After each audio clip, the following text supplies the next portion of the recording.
Cool. Awesome. Well, welcome to day 25, guys. Hard to believe. We're getting closer and closer to the end.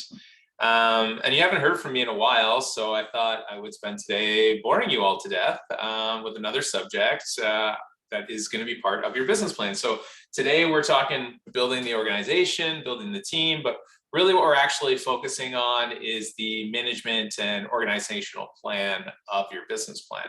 And we're going to be just going through kind of a few different components of that and talking about company culture a little bit. And then later today, we'll have our guest speaker, Michele Beaudoin, will come, and she'll be talking about kind of how her leadership role has evolved and changed over time. So I hope you get some value out of this. I know there's definitely going to be some questions from those of you who are very much sole proprietors and plan on being so for a while. I might get a little pushback here. I'm expecting that, but we'll talk about that a little bit later in the presentation. So before we get going, Kelsey, is there anything you want to address to the group, Leap Junction wise, Leap In wise, before we get started today? There sure is, David. Thank you so much for asking. I want to give a really brief reminder that you are now 9 minutes overdue for your creative assistant contracts. I will give you another 20 minutes if you still have it with you. You can feel free to send those in. But hopefully everybody that's on the call here today has already made sure that they've completed all their scoping with their marketing assistant, with their graphic design assistant, and has been in contact with Ryan. Other than that, I'm excited to learn about building the organization and team.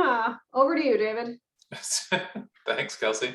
Actually, before we jump in, does anybody else have any questions? Anything that they want to address with the group before we get started? Going once, going twice. Okay, cool, awesome. All right, so this is what we are going to be going over today. We're going to talk just quickly about some of our marketing stuff for the last few weeks. We'll talk about kind of key business functions. We'll touch on board of directors, advisory board, organizational culture, building your infrastructure through contracting people, then actually your management organizational plan, and then a little bit about your action steps and deliverables that are coming up, and then our guest speaker. So first things first, I just want to touch back on, because obviously we just finished a couple weeks of marketing and a little bit of sales. And now that that area is complete, I'm just curious to learn from those of you who are here today. Has anything changed since before you started the program? Like, have you identified any new marketing methods that you're going to try out? Advertising, some new publicity strategies, promotions, personal selling? I'm just curious to see, if anyone wants to share what's kind of changed in your thoughts around marketing activities since the start of your program. Anyone want to share? And if nothing, okay.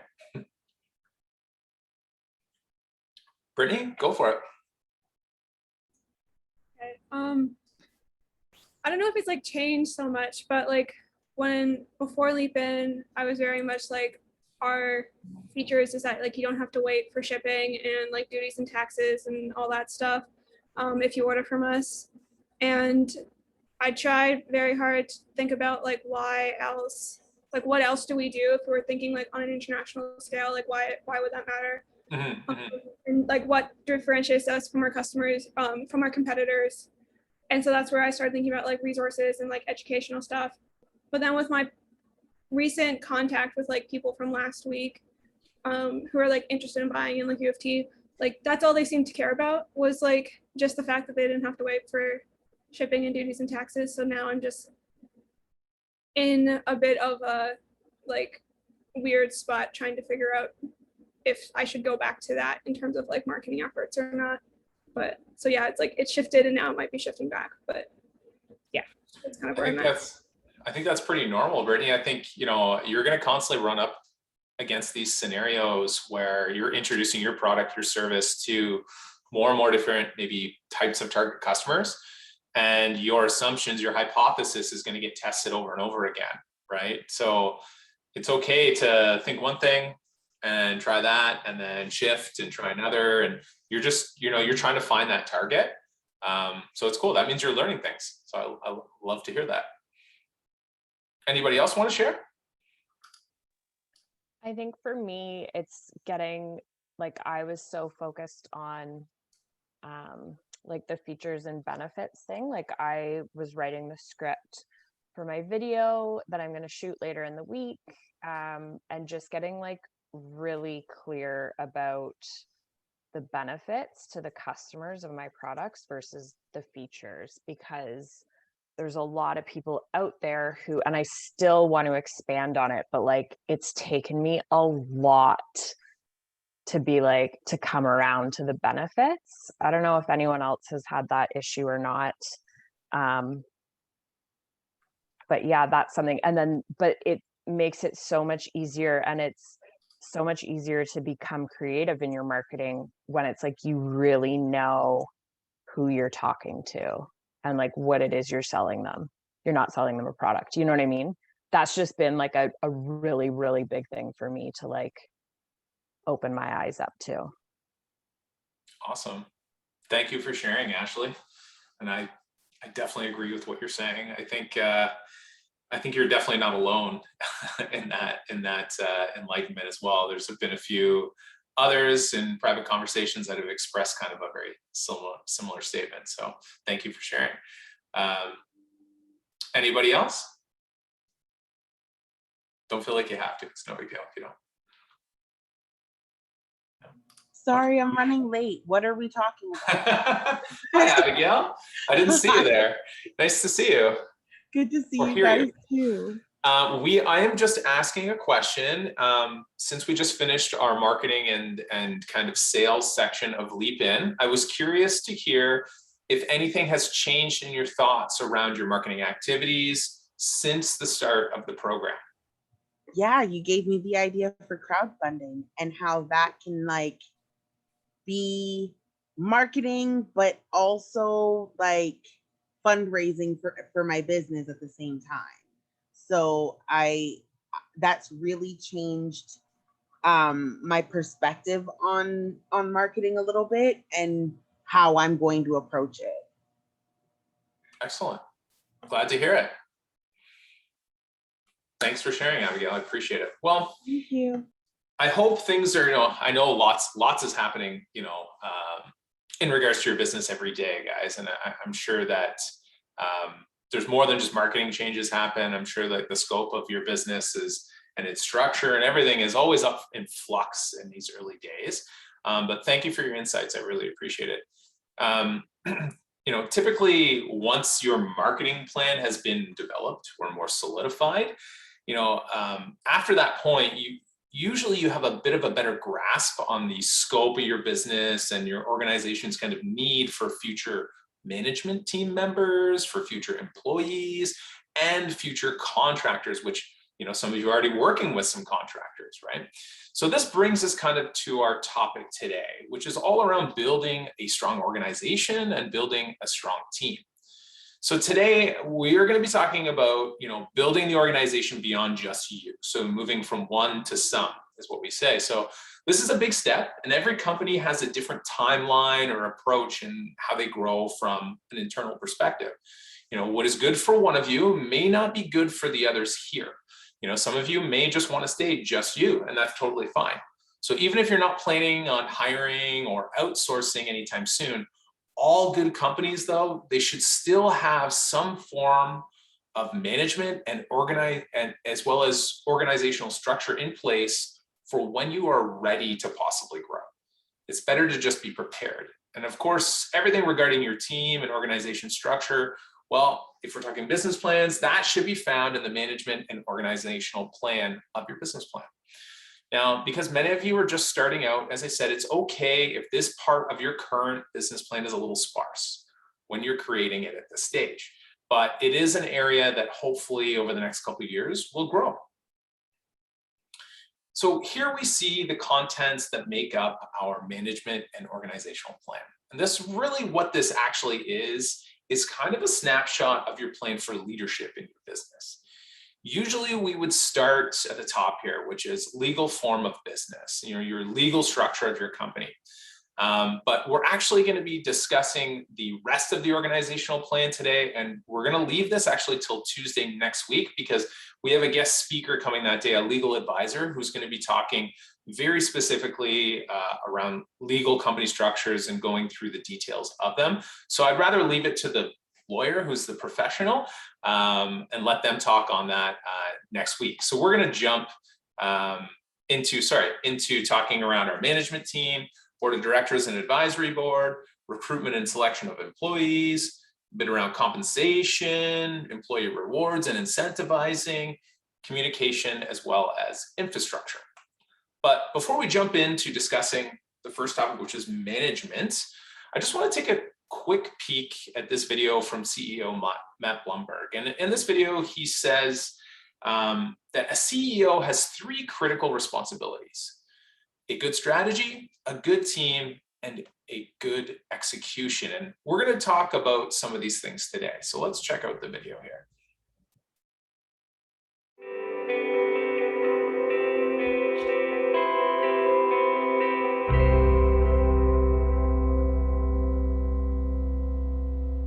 One of my investors and longtime board members, Fred Wilson, has a very pithy description of the job of a CEO. And he says, your job is 3 things. One is to create the strategy for the business, the vision for the business, and to communicate it. The second is to build a team and to ensure that the organization has the talent that it needs to succeed. And Fred would say the third thing is to make sure there's enough cash in the bank. I would extend that a little bit to say the third thing is to make sure the company executes on its plan, including being properly financed.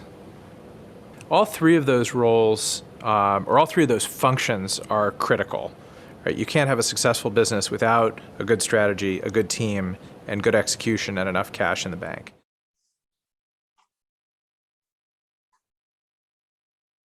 In the early days of a business, there are very few people that are going to be capable of generating the vision for the business or setting the strategy for the business other than you, maybe a close partner as a co-founder. So setting that vision is important, but I think even more important than that is being able to articulate the vision and communicate the vision in a way that's going to translate, it's going to make sense to all the different constituencies or stakeholders in and around your company. And that tends to be sort of 3 broad buckets: your team, your customers, and potential investors or shareholders.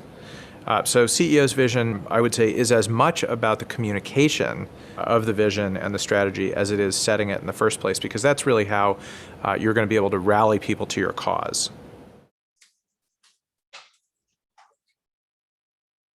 The CEO's role around talent and around human capital, I would say, ends up being 2 different things. One is around selection and the other is around motivation.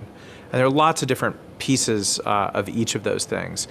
But figuring out who to bring on board your organization is absolutely critical because, especially in the early days, those first 5, 10, 20 employees are the ones that are really going to make or break the business. They're the ones that end up doing the lion's share of the work, not you. And they're the ones that have an awful lot of power in shaping the culture and practices and behaviors of the organization. Beyond selection, motivation becomes incredibly important. So CEOs are leaders, are managers, and making sure that your workforce is motivated to jump out of bed in the morning and come give you their absolute best for 8, 10, 12, 15 hours is very important. That's what drives the business forward. That's what writes the code or greets the customers, whatever area of the industry your business works in.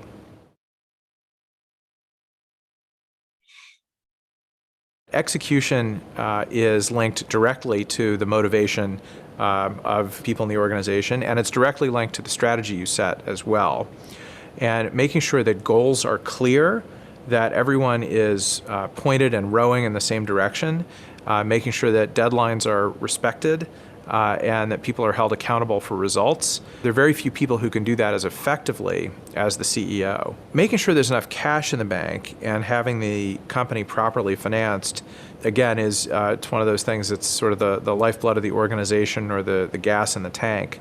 It all comes back to being able to sell the vision. So selling the story and selling progress against the story to investors and to potential investors is one of the most important things you can do, because without the cash in the bank, it's very hard to run the business. So I don't know that there's such a thing as an average day for a CEO, but there's certainly averages over time.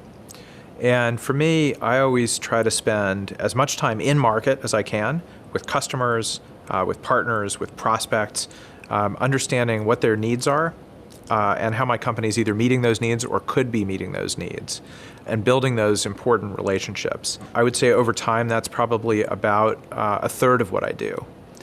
I then try to spend about half my time internally.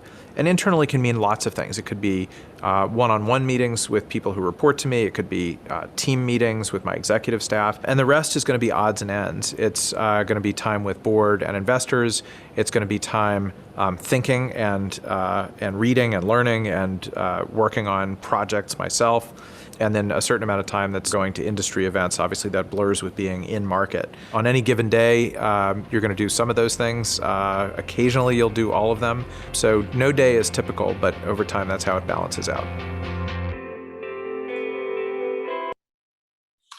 So, switch this. There we go.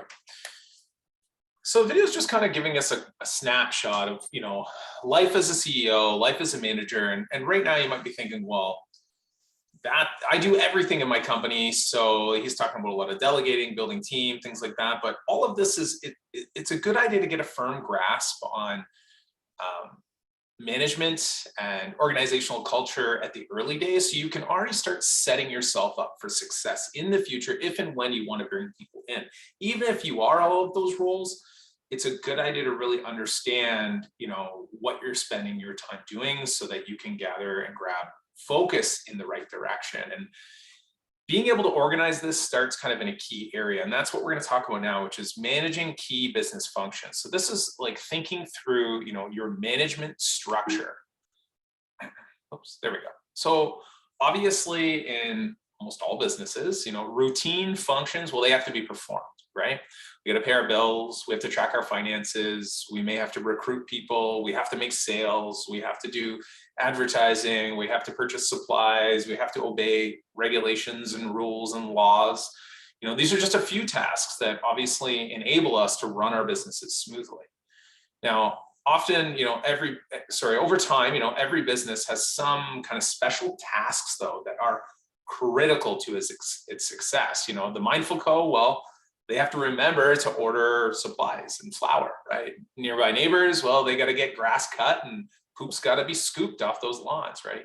Reed Supplies Canada needs to ensure that they have, solid inventory always in stock. You all as the entrepreneurs need to decide, how are you going to accomplish all these tasks? And many small businesses, they flounder because critical tasks either don't get completed because there's not enough time, or they don't get completed quick enough in a way that actually satisfies the customer, or in a way that could save you money and help you grow.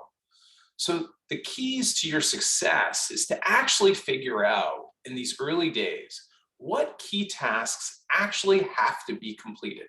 So what are the key tasks that I actually have to complete? Who is going to complete them? How best can I complete them? So what constitutes a job well done? And how do I evaluate the results?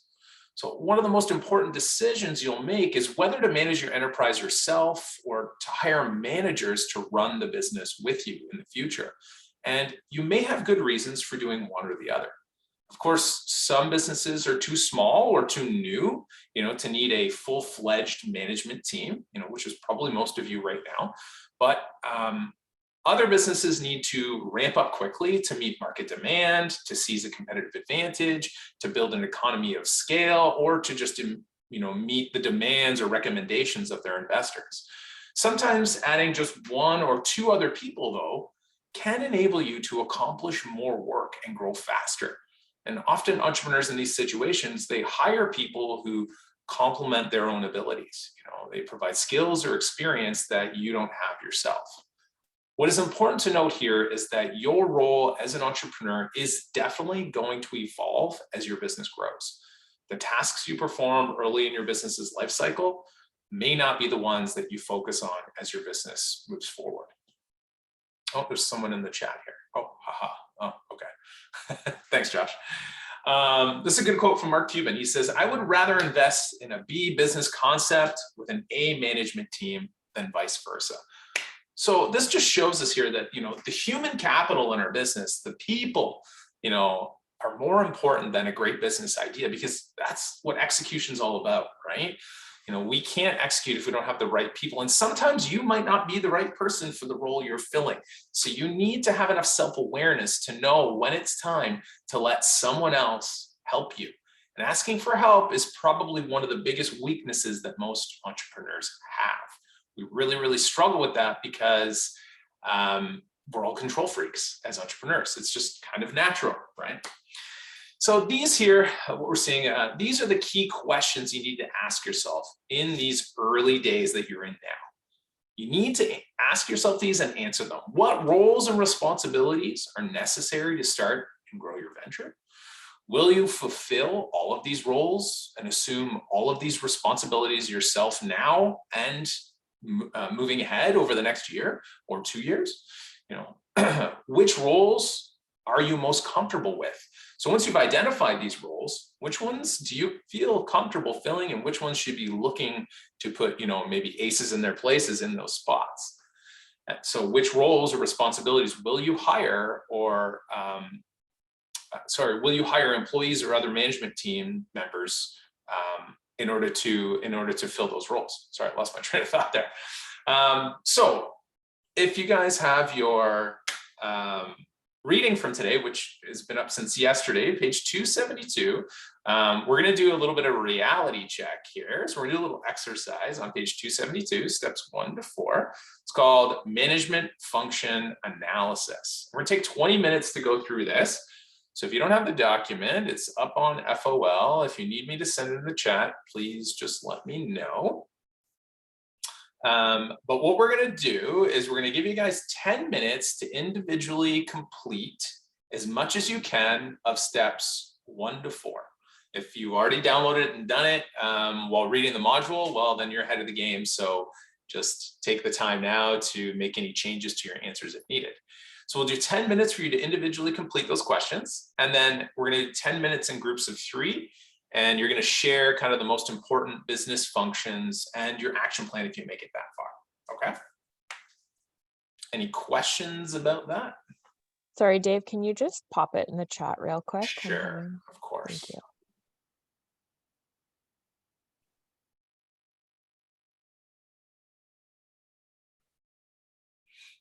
Do you want it as a PDF or a Word doc?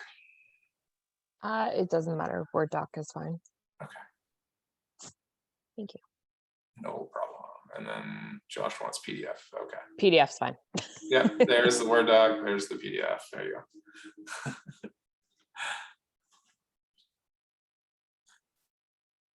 Okay, I'm just going to turn the recording on. Okay, pencils down. Just kidding. All right, guys. I'm sure you haven't completed all of it, but that's no big deal. So we're going to put you into breakout rooms now. And I want you just to focus on step 3 or step 4 if you made it. So in step 3, we're just talking about what's your list of like your company's most critical business functions. Talk it out with each other. Tell each other what it is. And what do you think? Is it needed now? Is it something that's super important in the future? Give each other some perspectives on this. And are you going to be responsible for it? Is it something you can consider for somebody else? Are you considering bringing in management from a contractor point of view or bringing others into the business? Share that with each other. And if you've made it down to the action plan in step 4, that's awesome too. Share, what are you actually going to do? How might you implement these things? Okay. And when might you do it? Any questions before we head into breakout rooms? No? Okay. All right. Where did my breakout rooms go? There we are. All right. Away you go. You will have 10 minutes to discuss. If you need anything, just pop back in the main room. We'll be here waiting for you.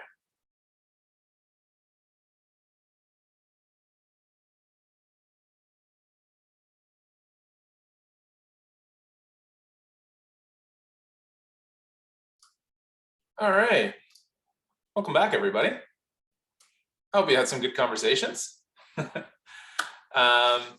Awesome. So I hope that wasn't the first time you've done some thinking about like roles in your business. But if it was, that's a good thing. You should be thinking about these things. But another thing I wanted to point out, something that is very important to keep in mind, now that you kind of give it some thought to kind of management functions that you got to cover in your business, we can't forget to consider what each team member, whether a full-time employee, occasional advisor, what they might actually cost you. So make sure when you're kind of going through and listing these key business functions, when you're creating your management and organization plan, that you think about not only salaries, but also benefits, any ownership interests that you may have to give up in order for these future individuals to join your team. It's just important to start thinking about those things, because obviously people want to be compensated for whatever they're bringing to the table, right? So let's talk a little bit about boards, and not talking about being bored or wakeboards, snowboards, whatever, but we're actually going to talk a little bit about board structure, advisory boards, board of directors. That's kind of what we're leaning towards, okay? And we want to consider how your business might benefit from adding a board of directors or advisory board to your company, even now in these early days. So I'm just curious, show of hands, is there anyone here that currently has an advisory board that they've established? Steve? Nice. Is the advisory board your family? No, it's people from our community. Like I have 3 people on my advisory board right now, and they're like family friends. They're people that we know really well, but they've all done sort of different things. Like one guy is a CFO for a small company, so we kind of have him there to sort of look at things from a financial point of view. And then another person used to run a big company in our community, so just kind of to provide us with some guidance, like in sort of high level thinking. And then a third person has a little more of like a marketing background. So they're there just to kind of like, push back on some of our assumptions and ideas and things like that. So we just meet like, we meet every 3 months, and then I just kind of like give them an update on like what I've done and sort of, what we've been thinking about and where we're going, and then sort of get their opinion, their feedback on everything. And I found that really handy because it keeps me accountable too. Like I know if I have that meeting set, like I can't show up with nothing, right? So I have to, have my work done, and it kind of helps me step away from the day-to-day stuff and think about things on a higher level, which I find very helpful too. So that's awesome. You pretty much just nailed a bunch of things I'm going to talk about. So it's super great to hear that you're already taking advantage of that. And I'm glad to hear that you're getting value from having these external kind of opinions coming into your business. So I definitely recommend that each and every one of you consider an advisory board, but we're going to go into some details around what constitute these different types of boards. I just saw Abigail, you have your hand up? Well, I was going to say, I haven't like formally formed the board yet, but I have different people with different expertise that I'm tapping into. Then you have an advisory board. It is informal. Yeah. Okay, then. Yes, that's awesome. Okay, so what types of companies use board of directors or advisory boards? Good question. Well, strictly corporations, both nonprofit and for-profit, use a board of directors. It's a formal structure. We'll talk about that a little bit more in a sec. But companies of all shapes, sizes, organizational structures, they can have advisory boards because it's much more of an informal scenario.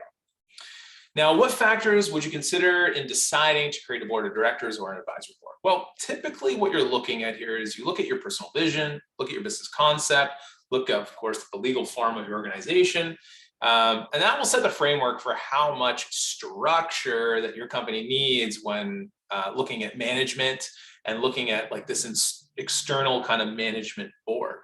Now, not all of you will need an external board by any means, but I think it is important to understand what they can provide even at this early stage.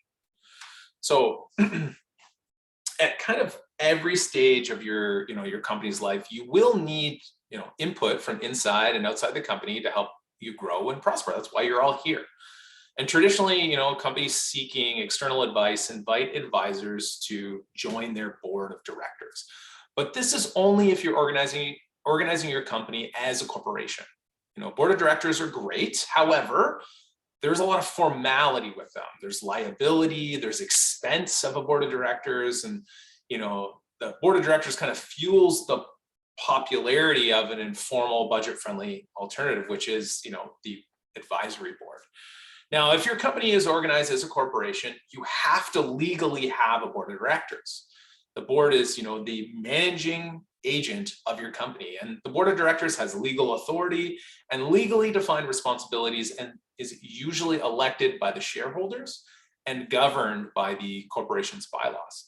Therefore, the management team's ability to create and expand its board of directors is restricted by law and by your corporation's policies. Directors are elected for, established terms, and they also might be difficult to remove. Now, members can provide, guidance on day-to-day basis, because if they're a paid director on that seat, you would want them involved in more of the day-to-day activities. They can help you with navigating choppy waters like a lawsuit or maybe the sale of your company in the future. These people give you a view of your business on a continual basis from what we call 200 feet.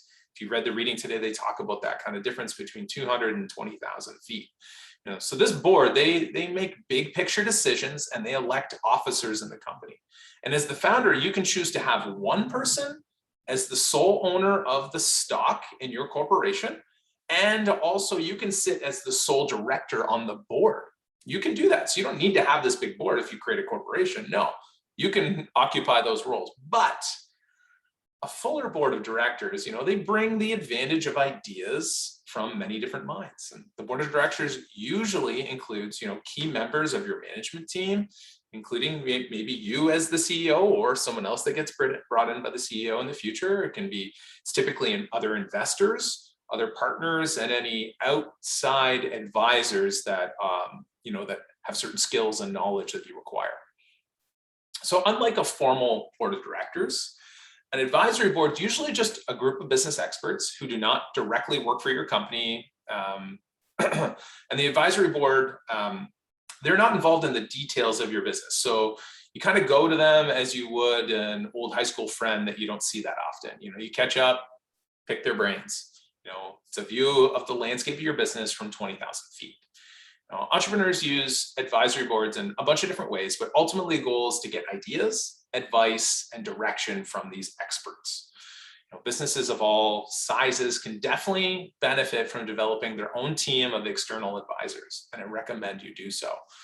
Now, particularly, a board of advisors, they're really useful during the startup phase in small businesses because they can provide fresh ideas, unique perspectives to a company that wants to grow. Advisors from different disciplines definitely can complement the strengths and expertise of the organization's, in-house leadership, and they provide broader management knowledge. An advisory board also can enhance your company's credibility with clients, with possible future investors, and it helps just, expand your network and expand your contacts. So in these informal advisory boards are relatively easy to create and they're not regulated by any bylaws. So you can expand them, you can decrease them in size in order to kind of meet the needs of your organization whenever the heck you want. Another bonus is that members of the board of advisors, they can be recruited to serve only as long as they're needed, and they can be easily replaced because it's informal, right? So advisory board members, they can be bankers, they can be marketing consultants, they can be an industry expert, financial consultant, can be a customer, can be another successful entrepreneur, another entrepreneur from this program. And typically, as Steve was saying, you can meet monthly, you can meet quarterly, every 3 months, or as often as you really, feel like you can get them. And they're usually, typically a board of advisors, you compensate them in some way. That doesn't mean you pay them. It could be something small, like a lunch, a meal during the meeting or a gift. But usually you want to give them some type of value for them giving their time. Few advisors agree to give advice for only the money, and many entrepreneurs, they attribute their success in the early days to the help that they received from mentors and advisors. So now they feel it's their turn to give back and help someone else. So take advantage of this, find some people like this, get them on your team, and start consulting with them. Okay, so here's just a quick video a bit around board functions and responsibilities, just to get a little bit more details.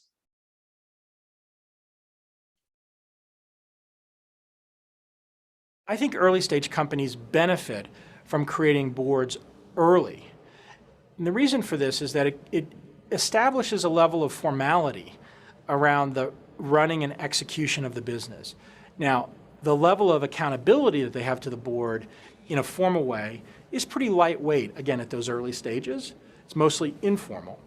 But it does force them to interact with the board on a regular basis. It does cause the entrepreneurs to learn how to build the muscles of having board meetings, of having to talk about where they're going with the business on, a quarterly, annual, multi-year time horizon with an objective set of board members that in a lot of cases are good practice for what it's going to look like when you scale up your company and have venture investors and a much more sort of serious heavyweight board. The other reason to have a board early on is that engaged board members can help you tremendously with the growth of your business. If you think about one of your roles as an entrepreneur, it's to collect people. You're trying to collect great people to the business. Great employees, great investors, great customers, great advisors, great board members. And you can use the board as a tool to engage some people in your business in a much more substantive way that helps you build your business and grow and expand your business. So don't lose sight of the value, especially early on, of what a board member can do to help accelerate your business based on their own experience and their own connections.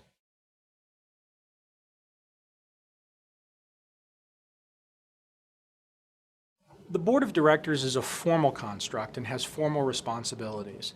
An advisory board is an informal construct that tends not to have any formal responsibilities. A lot of entrepreneurs create advisory boards for their companies for two reasons. One is to try to show that there are capable, interesting, famous people associated with the companies. And then the second is that a lot of entrepreneurs don't want the formal relationship with the board, especially early in the life of the company.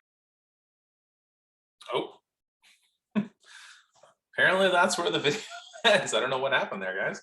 Can you hear me? Yep. Yeah? Oh, sorry about that. Oh. Well, I know I have another video here as well. So this is kind of about working on, not in the business, and a little bit more around kind of board functions and responsibilities.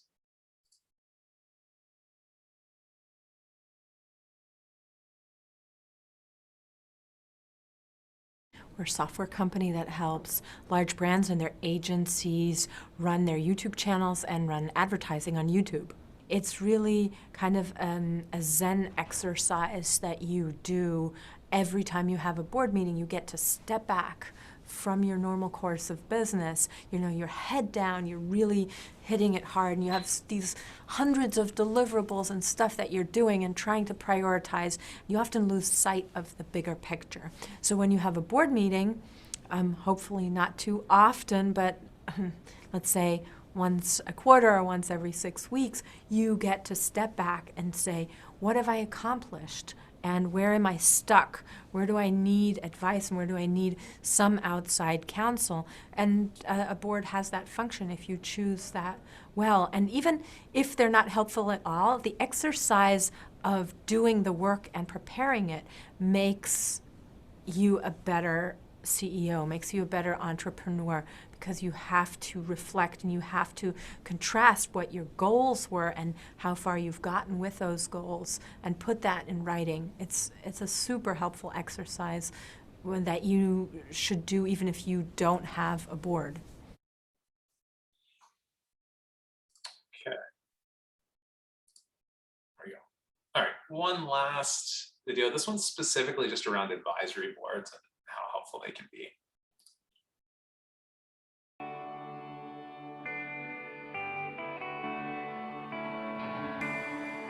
I love growing a company, building something where I'm creating jobs in my community. It excites me every day to come to work and to do new things here at Steelworks. Steelworks Design is an engineering firm located in Peterborough, Ontario. We design and build tooling and automation for manufacturers, and we employ 27 people. In 2008, we lost half of our business in the recession. We had never experienced layoffs in our organization prior to the recession. Now we're faced with laying off half of our staff. Originally, we were about to make very emotional decisions. Our advisory board really helped step us back and make very strategic decisions to make sure that the company was sustainable through the recessionary period, that there would be jobs to come back to. My husband works in the business and I work on the business. And running a small company can be pretty lonely at the top. But with an advisory board, you have a professional sounding board to go out and get input and relevant experience to help you make better decisions. After the downsizing of our company, the recovery was actually fairly rapid. It was actually a very successful time, but because of depleted cash resources, it felt very much like a failure. And it was very important to have that mentorship there in that period to let us know that the business was good and the decisions were good and we were moving in the right direction. In preparing for an advisory board meeting, it forces an entrepreneur to behave like a larger corporation. It creates a level of accountability to the entrepreneur, where you're forced to go through your decision-making process to make sure that the tangent you're running down makes sense, that it's going to achieve your strategic goals. Managing an advisory board is not time-consuming. It's time well invested in your business. It takes you only a few hours to prepare and a few hours to execute. But what you get in those few hours would have taken you hundreds of hours by yourself to solve those problems. There's so much that I like about having an advisory board. I have a group of mentors that I can take tough decisions to. I have a network. These are very established business people that we have sitting around our table with very established connections in business, and they've helped us grow our business through their network channels. Steelworks Design is now well above pre-recession levels in sales and in jobs. And now we're looking at scalability of our growth. When we started this company, we thought we would be that $1 million ma and pa shop, but we've grown into this exceptional company where we're working with companies all over the world. It's very exciting. BDC is the only bank dedicated exclusively to entrepreneurs. So obviously showing you kind of some benefits of both, board of directors as well as an advisory board, and, take it with a grain of salt, because, I know you have lots of things to do just to get your, company to market right now and start to even be building sales, and adding this to the list might be like, oh God, it's just another thing I have to do. But I think it's important for you to consider, it's just more or less formalizing your network, in a way that is a bit more actionable for your business. And, I think some of you might say, well, I'm very niche and I can't find anyone else specifically doing what I'm doing. But really at the end of the day, a lot of businesses are very, very similar. We're all just trying to survive. We're all just trying to make some sales. We're all trying to do some marketing. We're trying to, retain customers. So those strategies, you can apply them to many different industries and many different types of businesses. So please take some time to consider this, and take some time to consider who you would invite to sit on your advisory board or your board of directors. So there's a decision sheet I put up on FOL. This is a great tool to kind of start thinking through who you might want in kind of these different positions around the table. It's just a way to kind of give you a template. You can use a Word doc too. Cecilia is asking, do you typically pay advisory board members? So there's usually some type of compensation. You usually give them some type of value. Some of them will tell you, no, pay me nothing, but it is uncommon to pay them monetary. So it's not usually a paid position, where board of director members is definitely a paid position. So usually, as I said before, a meal, when you meet, cover lunch, cover drinks, cover whatever it might be, right? Get them gifts, gift cards, whatever, just something to show them that you continually are, valuing them. If you're only meeting once a quarter, it's only really 4 times a year that you're meeting to get value from them. So it's not a huge expense, but it is an expense you definitely need to account for. If you decide you want to give them money or give them a gift, you still have to pay for that out of your business, right? Okay, so let's shift some gears. We'll talk a little bit about organizational culture now. So In addition to kind of the board of directors and the advisory board, of course, employees, right? They play a key role in assisting an organization in achieving its goals. So we have to turn our attention now to developing a healthy organizational culture. Now, every organization, develops a company culture or a cultural climate, whatever you want to call it. But good leaders, they're in control of this narrative, in control of the business's organizational culture. So we have to actively plan ways to develop a healthy organizational culture. Otherwise, it just happens while we're not looking. And that's not always a good thing. It can be very difficult to kind of change later on down the line when a certain culture has been established when you were too busy to help foster and nurture that. So be intentional and start planning your company culture early. Even if it's just grabbing a notebook and writing down like what you want it to be like when it's time to create, when it's time to start bringing people on board. That's at least a start. So we're just going to watch a quick video again, just talking a bit about building your company culture.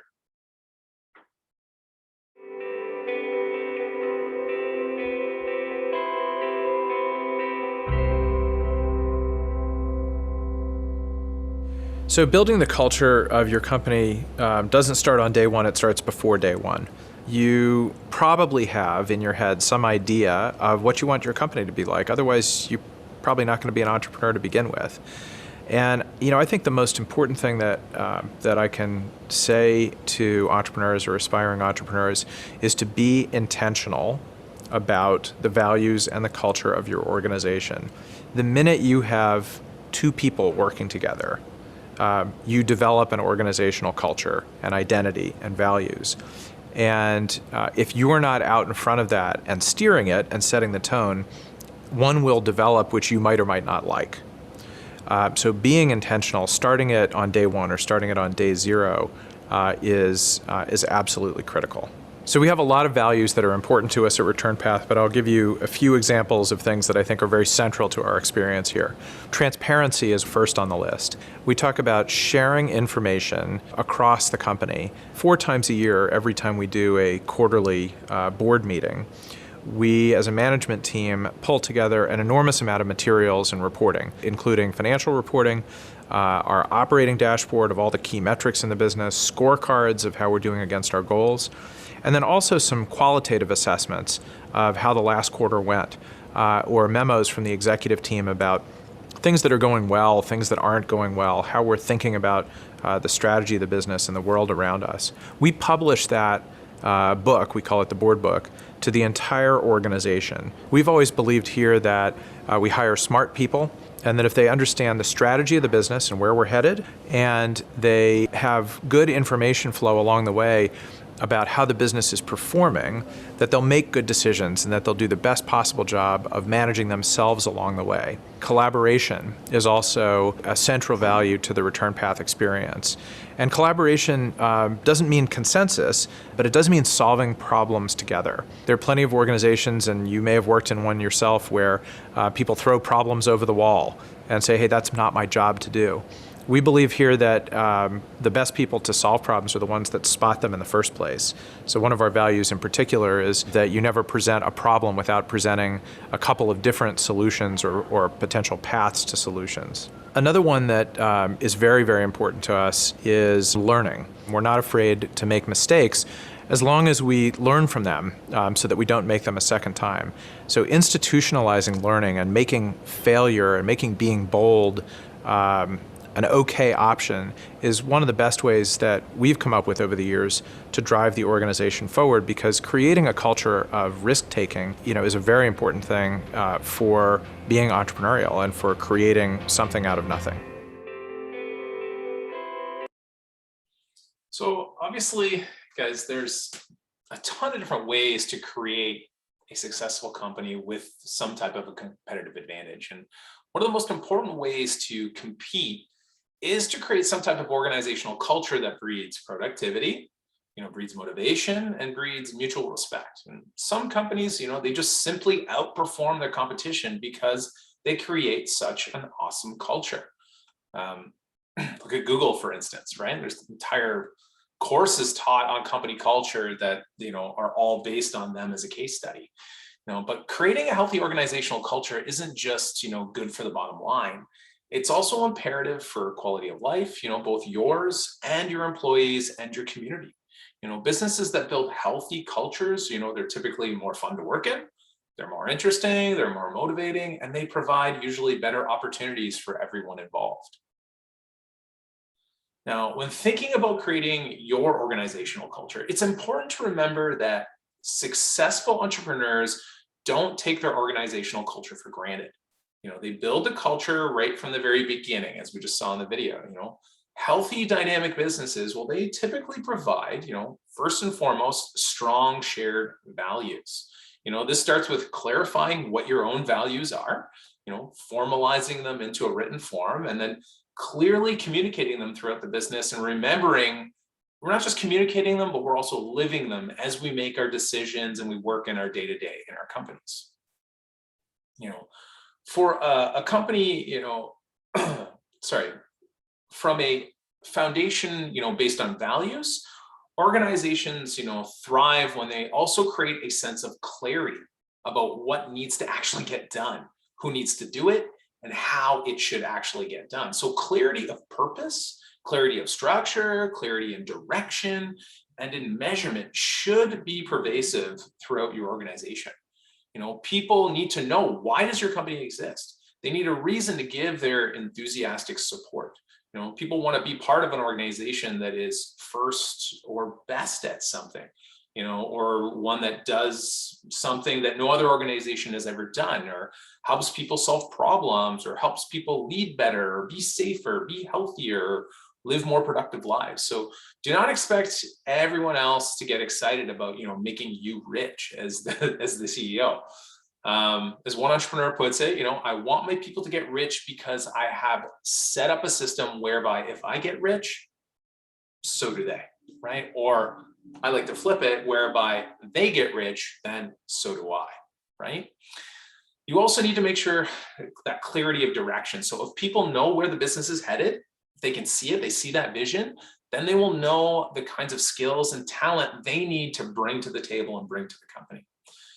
As I mentioned, you need that clarity of structure. So people need to know the roles and responsibilities, as well as those of others, their own roles and responsibilities, and the others in the organization. It's very important to have that clarity and transparency and structure. This knowledge brings confidence. It allows them to concentrate on their own job and give it their full energy, while recognizing kind of the interdependence of the employees and management teams. And actually, I just got picked for a program this fall. It's a leadership program in Fancho, where that's literally the whole purpose of it is to provide clarity of structure. So I get a full better understanding of how everything works at the college a little bit better. And that will give me more confidence in knowing that I'm working for a great organization. The last, that clarity of measurement. So people need to know how results are measured. You should explain to your organization what is being measured, how it is being measured, and why you're measuring it. This clarity lets them know where to focus their efforts, right? So it's important. A lot of businesses are really ambiguous in that, especially ones that don't even have annual reviews, right? Annual reviews is key. It helps you know that you're being measured, you're being watched. You're not that you want to be a big brother kind of scenario, but it's important to, help people get focused on what they should and should not be doing. So with an eye towards kind of this clarity, you also need to set goals for the organization, as well as, for yourself and for your employees. They then, you as the entrepreneur then measure the results and hold people accountable, including yourself. You can use many types of goals and base them at the organizational level, departmental level, team level, or individual levels. But don't just set goals unless you plan to follow up by measuring results and making improvements. One of the most important things you can do is to figure out your business's most critical goals. Develop measurements for those goals and measure the gaps between desired and actual performance, and then implement a strategy to kind of close out those gaps. Obviously, we've heard SMART goals already many times in this program, but your goals should be SMART. They need to be specific. So, I'm not even going to repeat these. So You guys know them all by now. But the idea here is that you will set some goals at the beginning of your company, as most of you already have, but you should remember to revisit those goals periodically, use them as benchmarks to measure progress and set new goals as you accomplish previous ones. So to grow your business, you will most likely want to increase the number of employees or contractors that you work with over time.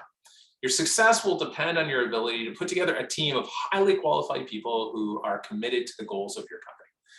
Market demands, product and service uniqueness, or profitability goals are super important, and your team will help you meet them. Hiring and recruitment is often overlooked in the business's planning process, especially if you're a solo entrepreneur. But this can also be the Achilles heel of many businesses. You need to plan a method for recruiting and hiring the very best that you can find. You know, they should not only have great technical skills, but also the motivation to work with you and motivation to make your business a success. You need people who are willing to build things from scratch, people who are going to work hard, people that can deal with uncertainty, especially in startup culture, and people who can just be flexible.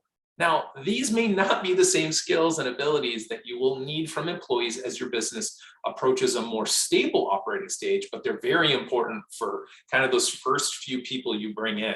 They got to know that they're going to have to work hard, that there's going to be a lot of uncertainty, they're going to be figuring out things as you go, so they've got to be flexible. So if your business must rely on a productive team of individuals in addition to you, then hiring self-motivated people must be part of your overall business plan. Finding qualified candidates today is definitely difficult because you've got global competition now with everybody working from home, and that's changing workforce demographics, it's changing workers' values. Employees are learning, or employers now are learning to be way more open-minded and more flexible regarding employment policies and working hours. So, new strategies including, job sharing, working at home, using temporary labor and contract labor. These are all new ways of recruiting these individuals and keeping them. The other things you got to look at here are also mutual success strategies. So from flexible work hours to a relaxed dress code, a healthy business responds to kind of the dreams and aspirations of its employees. This is very, very important. To create a successful work environment, you need to make a special effort to understand the goals, dreams, and aspirations of the people that you bring in. Many people are definitely motivated by money, right? At least for a period of time. But successful entrepreneurs have learned that the motivational power of money often wears off over time as employees get used to their current level of compensation. Ultimately, people are motivated more by the work they do or by the environment in which they work, rather than the money that they earn. And some of you might be shaking your head against that, but it's just true. The ability to learn new skills or advance in the company may attract and keep very high quality employees rather than just that monetary compensation. So in order to respond to the interests and dreams of the people involved in your business, you got to treat these people as distinct, separate individuals. We're all unique and special, right? So responding to individual needs allows you to create conditions in which an employer's dreams and an employee's dreams they mesh together, right? Lastly, appropriate rewards, right? Many new entrepreneurs think the only rewards that really matter are monetary rewards, because that's what we want, right? We're creating these businesses to hopefully make them stable, make some money, put cash in our pockets, right? But effective reward systems, they can include all forms of monetary compensation, plus a wide variety of other things important, to people in a work setting. And you actually might be surprised at the benefits your company can reap when you reward good performance with job assignments, recognition, growth and learning, additional responsibility, trust, more authority, as well as autonomy. So instead of relying on monetary rewards, try some of these other reward systems. Use gratitude, acknowledge people for good efforts and superior results. You'd be surprised how little this actually happens in companies, right? So acknowledge people publicly when they do something great, praise them. Share your vision. Employees work smarter and enjoy their work more when they know how their job fits into the company's success. So many companies have found success by sharing the financial performance with employees and showing them how they can help actually improve the financial performance of the company. Importantly, treat your staff with fairness. You know, the world isn't fair, but most people hope that it is, right? So treating people fairly means treating everyone with respect, rewarding successful performance, you know, and also, right, fairness is also critiquing unsuccessful performance as well. I can go on and on and on. There's lots of ways to hear, you know, to you know, provide rewards to people, but I'm curious to know, like, what do you guys think motivates people to work harder in a job? So if you know, all of you here are working for the same company, and I told you that I'm gonna give you a bunch more money, or I'm gonna provide a way happier work environment. What do you think would motivate people to actually work harder over a longer time period? The Any thoughts? happier environment. Right. It's a big bonus, though. It's a big bonus. Lots of money. What do you think? It may vary for different people, Yeah. depending on their needs and their lifestyle and like what their career goals are. If you're someone who's entry level, who's like, I'm here to build experience and I'm not gonna be with this company in 4 years, it's not gonna matter to you. You're gonna want the money at that point, as opposed to the culture. Okay. So it just depends on the person's individual needs. You just brought up a really good point, Abigail. So it's important as the business owner then to understand where you sit in the life cycle for your employees, like in their job life cycle. Are you typically bringing in, you know, younger university students, college students? Are you bringing in a more elderly workforce? Are you looking for people who are going to stay with you for 5 to 10 to 20 to 30 years? Pretty rare in these days, but you're right.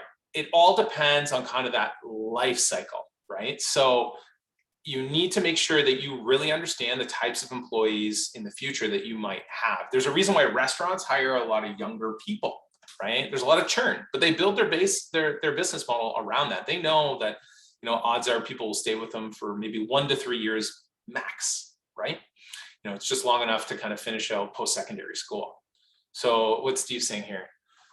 Money never makes up for a horrible working environment. Very good point, Steve. In the music industry, it's usually money. There's very much an exception that will create music for free, but it's fun and a good working environment. It's hard to set that boundary and convince people to pay for our skills. Yeah, in the creative industries, it's definitely tough in that realm for sure. I can see that, Brittany, for sure. I'm sure Tracy was here. She'd probably say something very similar too. And I'm sure Maisie would probably agree with Brittany. Oh, and she does right there. I see it. Awesome. Thank you for your feedback, guys. If we have time after, I got a video that I don't know if anyone here watches that show on Netflix, 100 Humans, but I did an experiment with a bunch of people and giving them monetary rewards versus happiness reward, and interesting to see how it shakes out. So if we have time after, I'll show it to you guys. Okay. Oh, someone popping in. Hey, it's me. I'm back. Oh, you're back. Okay. Hi. So we're just going to watch this quick video here. We're going to talk a little bit about communications, alignment, and trust. Those are some really great things to focus on when you're thinking about maybe what you want your company culture to be.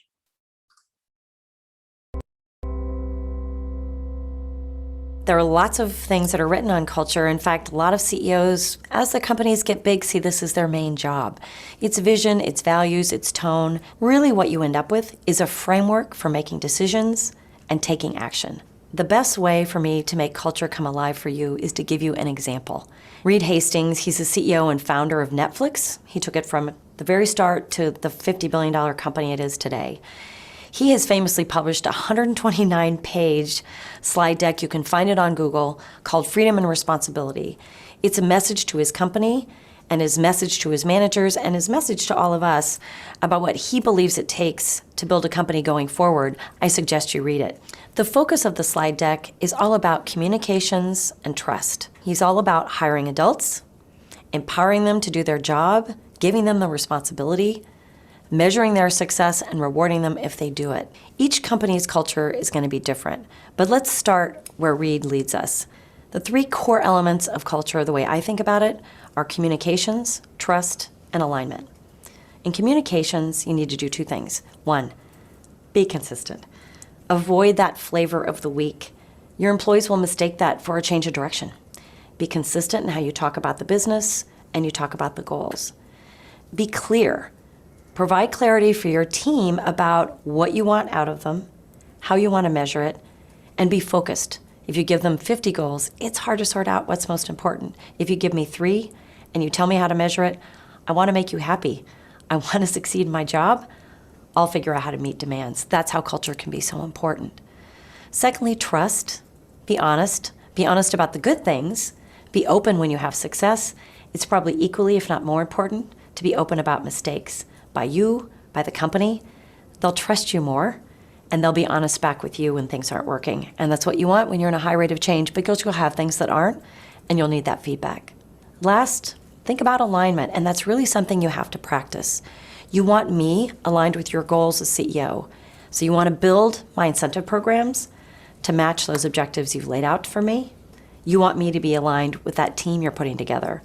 Make sure that when I win, the team's winning. When the team's winning, I'm winning. That way you'll get more out of me, and you'll get more out of us, and you'll get that scaling company you're looking for.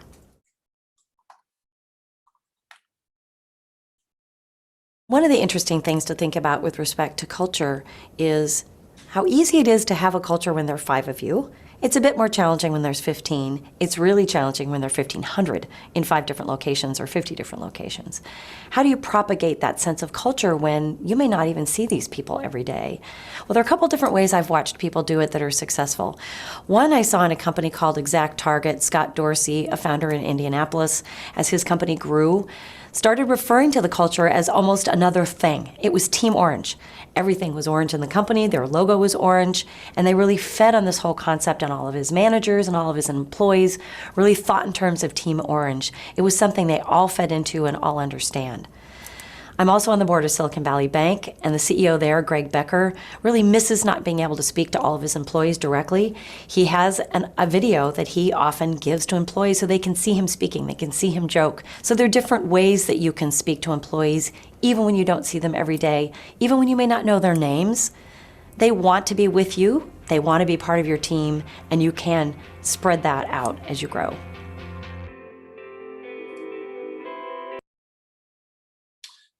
So lots to think about, like in trying to establish your culture.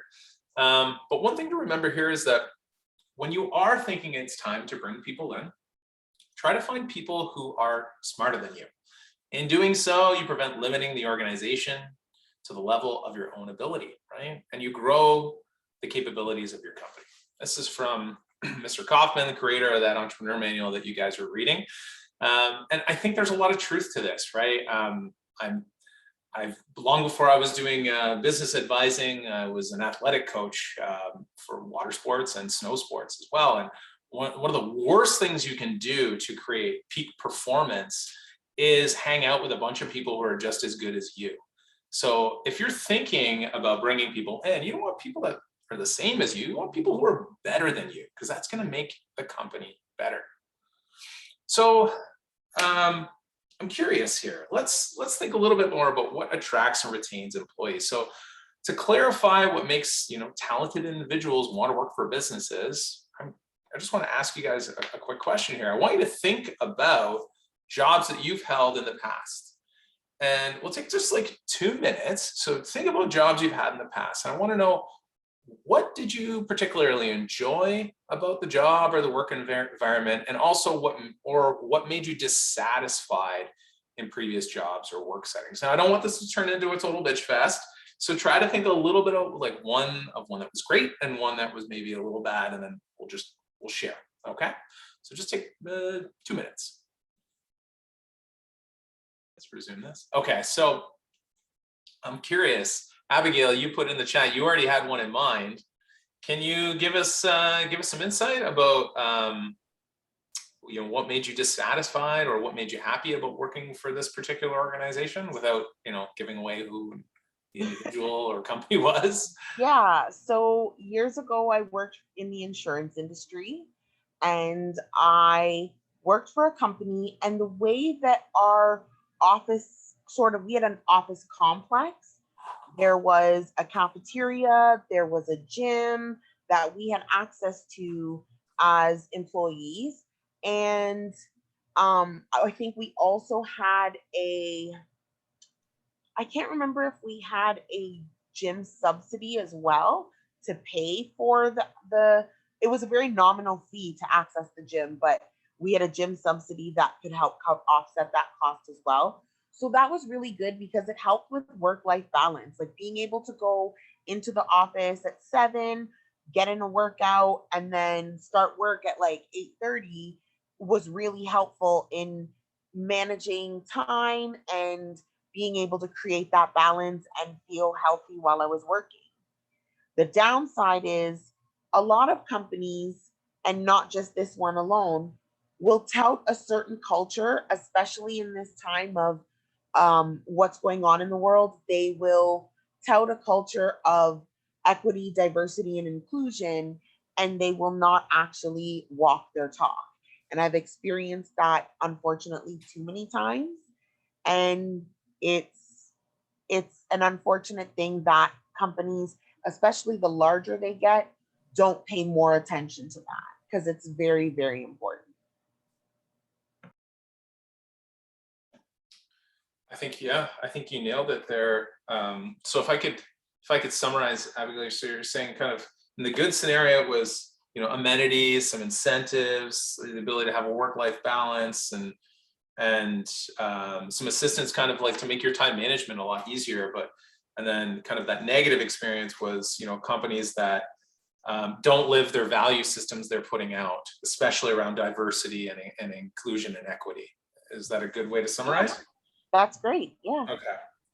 Awesome. Thank you for sharing, Abigail. Does anybody else want to share? Go for it, Brittany. Okay. So I have to, like, through school and stuff and just like my own projects, I have to run a lot of recording sessions, both like me running the board as well as like me going into them. And so when I think about what makes a good or bad one, and I think about this a lot when I hire like contractors for individual jobs, it's just like project management and how prepared are you. So I always make sure that like my musicians have everything that they need far in advance, like their music's there. I'm always early. Our sessions run to like the exact time, whatever we set out, they'll never go late. So like little things like that, but then also trying to create an environment where they can still be creative.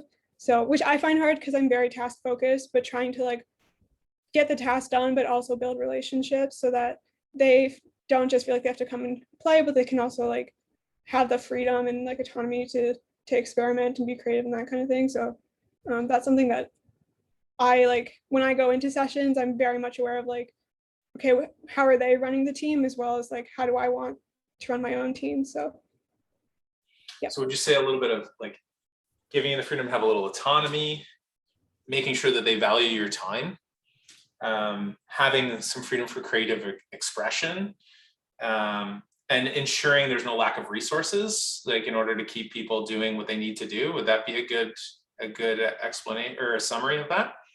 Yeah, I think like clear expectations, but then also like that freedom. So leaving room for both, like you have a vision, but then also like there you have wiggle room because you don't know what everyone's going to be able to bring to the table that day. So awesome. I love it. Thank you for sharing, Brittany. We got room for one more. I can talk about a previous job I had. So one thing, kind of going along with like everything we've been talking about today about how like really establishing who in the organization is responsible for what. I had a previous job where I literally just got a reception job so that I could get out of the house, make a couple bucks. It was very part-time, like could leave work at home. But the owner really didn't have any set, I guess like procedures or like anything like that in place. So when people didn't, like when other workers didn't know what they were supposed to be doing, or they had questions, like as a receptionist, they would come to me. And I was like, I don't know. I'm just here to like answer phones. And so that was super frustrating. And then she would be like, well, I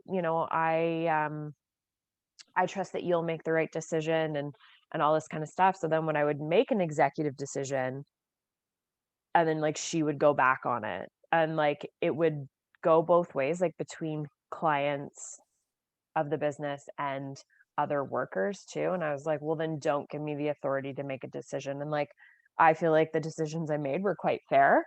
But then she would be like, well, no, that's not okay. I'm going to deal with the situation. It's like, then why did I waste my time, sort of thing. So not having an owner or management that has a very clear expectation of your role, and so that like if you have questions, you know who you're responding to, it makes it very difficult for even the people who are just there to get an hourly paycheck. Yeah, I can imagine that would have been a very frustrating scenario, Ashley. Yeah, it was super, super stressful. The truth is, though, guys, amongst all of us, I'm sure we could all say we've had a very similar experience working for an organization or a person where those expectations are not clear, job description isn't clear, what process, procedure. So it's actually way more common than you would think. What we're trying to do here is reveal kind of like, what can you do to set yourself up for success when it's time to attract someone into your business and maybe keep them. So the thing to remember here is that you can only do what you can do, but if you are purposeful in your intent now, creating some type of framework for a structure, thinking about what makes a good manager, a good boss, a good leader, and actually like creating a process out of that is a good idea. I think every single person who gets thrust into a management position, and especially if you're the CEO, the owner of your company, and all of a sudden you find yourself now going from I do everything to now I've got to manage these people plus do all my other things. You may want to start considering like getting some management books, taking some courses, constantly learning how to lead people, because it is not necessarily something that comes naturally. Even great leaders need good training, right? They need good people to help them learn and grow and get better at it. I'm fortunate that we have a good team of leadership above me at Leap and in our department at Fanshawe.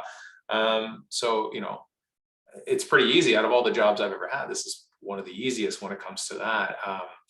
But I certainly can tell you some very big horror stories. And actually the worst experience I ever had was working for family. I won't get into details of that. It was all the wrong things, and taking advantage of employees and not valuing your time, not creating an equal work environment, no amenities and incentives. And it was essentially almost like a prison labor camp in a lot of ways when I did work for my family. But I think you guys have provided some good insights here. So yeah, when you're thinking about bringing people on, make sure you take some time to really think about this. Don't take it lightly, because it's very important that you provide. We want people to get some, be treated as we would hope to be treated, if not better, right? This is your family you're going to be building, so don't take advantage of them. Okay, what time do we have? 2:47. Okay, so we'll be able to kind of finish off, and then we'll just have about 5 minutes after Michele comes and does her talk. So we're just talk a little bit around infrastructure and building your infrastructure. So for the terms here, what we're actually talking about, infrastructure refers to outside professionals who help you run your business. These are contractors in a lot of ways.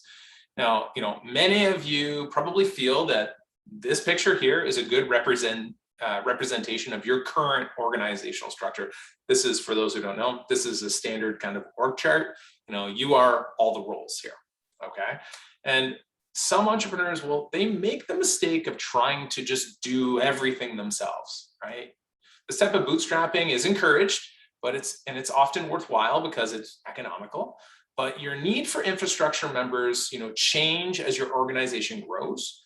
And this kind of economical entrepreneurial thinking can be carried too far when you start getting bogged down in just too much detail. Okay, so you need to find ways to use your time wisely by delegating tasks to others, even if it costs you some money to do so. Okay, so don't be cheap. Sometimes a short-term loss can create a long-term gain, especially when you need services outside the scope of your skills. So I recommend hiring a professional rather than doing it yourself. You need to do a cost-benefit analysis of your time and your effort and what that's worth. You'll get a better result at a lower cost over the long term and save time that you could devote to more pressing issues in the business, maybe bringing in more customers, right? So selecting external support, can require lots of effort, and it actually can create a bit of an anxiety.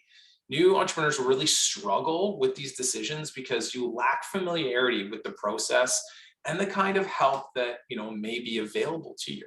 Over time, you're going to learn how to be better at assessing your needs and assessing the competencies of the people you're going to maybe contract out. Some of you have already experienced that with working with maybe graphic designers or web designers, right? So don't be hard on yourself here, okay? You're going to make mistakes, and you can't expect to make all the right choices if you're new at selecting consultants and contractors. So don't let one bad experience, though, also sour you on the idea of getting outside help, because you're going to have a bad experience, okay? So if one choice doesn't work out, you can change tactics, you can change your mind, you can find another provider. That's business, okay? There's a chart in the reading that you'll see. It's called Selecting Consultants and Contractors. So I think it's a reality check chart in the entrepreneurial manual. And that's designed to help you kind of assist in thinking through some of the most important issues as you search for kind of outside help. So I listed here, these are kind of just, the most common, but also the most important outside professionals that you probably need in your infrastructure if you don't have them yet. Number one, lawyer, legal professionals. I just want to put it out there. You need one, okay? Every business is going to need one at some point. So you need to start with a good business lawyer who can provide specialized advice, okay? There's other legal professionals these individuals are going to help you deal with issues before they start. So it's a good idea to start a relationship with someone now, okay? This can be, selecting the right form of business structure. So if you haven't registered your business yet, this is someone you need to consult with. They help with HR issues if they arise. They help with health and safety. They help with the copyright and trademark that we already talked about before. Can be around real estate and leasing, mergers, acquisitions, partnerships, tax and accounting rules. Most lawyers are familiar with too. Can be government regulations, liability protection, and then of course contracts of all sorts that many of you will need. So get yourself just a general business lawyer sooner rather than later. Doesn't need to be a physical office you go to. You can do this online for cheap as well, okay? The other thing you definitely should have, the rest of this list is kind of optional. You need an accountant, okay? At least yearly. I know we've talked about it before, bookkeepers, accountants. You need to make sure that there's someone who understands money better than you is at least touching your business at least once a year, okay? Cash, money, it's the lifeblood of your business. You're gonna need an accountant to help, keep things running smoothly. Especially if money's tight, you can always, look for a new accounting firm, new people on the block, new people online, or, it could be new, it could be someone who's recently graduated, it could be Abigail, I don't know. Usually they're more affordable and they're actually a little bit more responsive than large accounting firms, okay? They have more time for you. The rest of this list, bankers, business consultants, HR consultants, marketing consultants, and all the subcategories of marketing consultants. These are all other things that you might want to consider. And this stuff is definitely going to go into the management and organization plan in your business. So if you've already worked with some of these individuals like distributors or maybe a customs broker, they need to go in your infrastructure lists. And this list will definitely grow over time. I think I said this before, organizations' human assets will determine its success or failure. And at the end of the day, this is something you definitely need to remember. If you keep a people-first attitude in mind, you are much more likely to have success as you progress forward with your business. So I know that these people are contractors here, but you need to treat them also like you would treat employees as well, okay? Even though, they're a contractor. So it's part of that culture, okay? What time do we have? 2:53. Okay, so how many slides do we have left? Okay, I think this is a good time for a body break, and then we'll finish off. I'm just going to go over and show you kind of some examples on the business plan in the management and organization plan section. And then if you guys have questions about any of that, we can go over it. So we've got just about 5 minutes left in here. So let's take a body break. Let's come back for 3 o'clock, and Michele Beaudoin will be joining us at that time. To introduce Michele, and we're going to get started. Michele, would you like to share your slides, or would you like me to share them? Yeah, I'll just see. Kelsey, I'll just ask: do you think is it easier to do PDF or slides? What usually works best? Do you know? I don't do the sharing too often myself. Does it matter? Usually the slides in the PowerPoint will go better because you can make them full screen without seeing the sidebars. I'll just check my. I'll pull the slide up then. All right. Okay. I'm just using slides as a bit of a guide and a few pictures, that kind of thing, just to kind of help the discussion along. If it would come up, let's see if I can get it to pull up.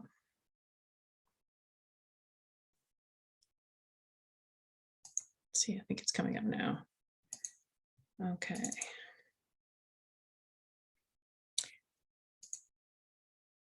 So I'm going to give it a try. So I'm okay to share screen? Yep. Okay. Let's see if I can. No, I'm just going to pick the right. I think that's it.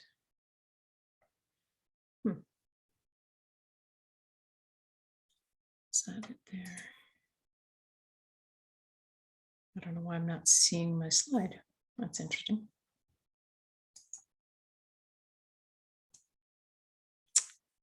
Okay, let's see here. If I've got the slides pulled up, it should give me an option to select that, right? It should, yeah. I think I've got it now. Yeah. You can let me know. It's just loading. Yep, there we go. Okay, and if I just want a slideshow. Yep. Just. Excellent. Michele, would you like me to read your bio, or do you want to jump right in? I forgot you had one. I read everybody else's bio, so I do have the advantage of having read I read all the profile pages for all the participants. Yeah, it was really, really interesting. Sure, if you want to, as an introduction. Yeah. Sure. It's only fair if you've read all of theirs. Yes, true. So everyone, thanks for being with us today. It's my honor to present Michele Beaudoin. She is the Vice President of Student Services at Fanshawe College, where we all study and work. Michele has served students for over 30 years. She is an experienced leader in public sector, but mostly in the Ontario colleges system. She's held administrative positions in the college system as a manager, director, dean of students, and associate vice president before coming to Fanshawe College. Michele believes in value-based leadership and in setting conditions that bring about the best in others. She loves working with students to help them envision a future where they contribute to a world with their unique talents and perspectives. And we're so excited to hear about Michelle's leadership journey and some of her leadership tips today. Over to you, Michele. Great. Okay, thanks, Kelsey. So I really appreciate the opportunity to come, and it was really interesting reading profiles. I'm always in awe and admire entrepreneurs, because you can see my whole career has been public sector. So I have not been an entrepreneur per se. So I'd like to think I've been a little creative in some of my work, but I haven't had the same kind of courage that people who are entrepreneurs have, I think, to go out and follow their passion and try take the risks sometimes that it takes, right, to start up your own business or be an entrepreneur in your own area. So I do admire that. Anyway, and what I'm going to do, the slides I'm using just as kind of a guide, and I'll pause at one point through it just to give you a sense of, Kelsey had given me a few questions to consider, a bit about background, and give you a sense of my leadership journey. So that's what I'm going to be doing. So on this first one, this just to give you an idea of what I do. The bio, this is kind of student services, just little buckets of the key responsibilities I have as the Vice President of Student Services. So responsibility for the student services, which I'll show you in another slide on to give you a feel for what that entails. Overall, student rights and responsibilities and conduct is another big area. Student experience, like the essentially some leadership for what the students are experiencing in the college and what do they run up against when they're navigating the college, that kind of thing, and ensuring we're paying attention to all of that and hopefully always improving it.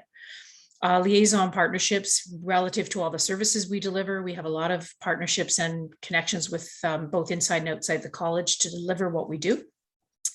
And also a lot of academic liaison and back and forth quite a bit with deans and associate deans, and a lot of back and forth between the schools on behalf of students and in partnership with them to resolve student issues, and especially when we get into conduct related issues and so on. So that's the areas of responsibility.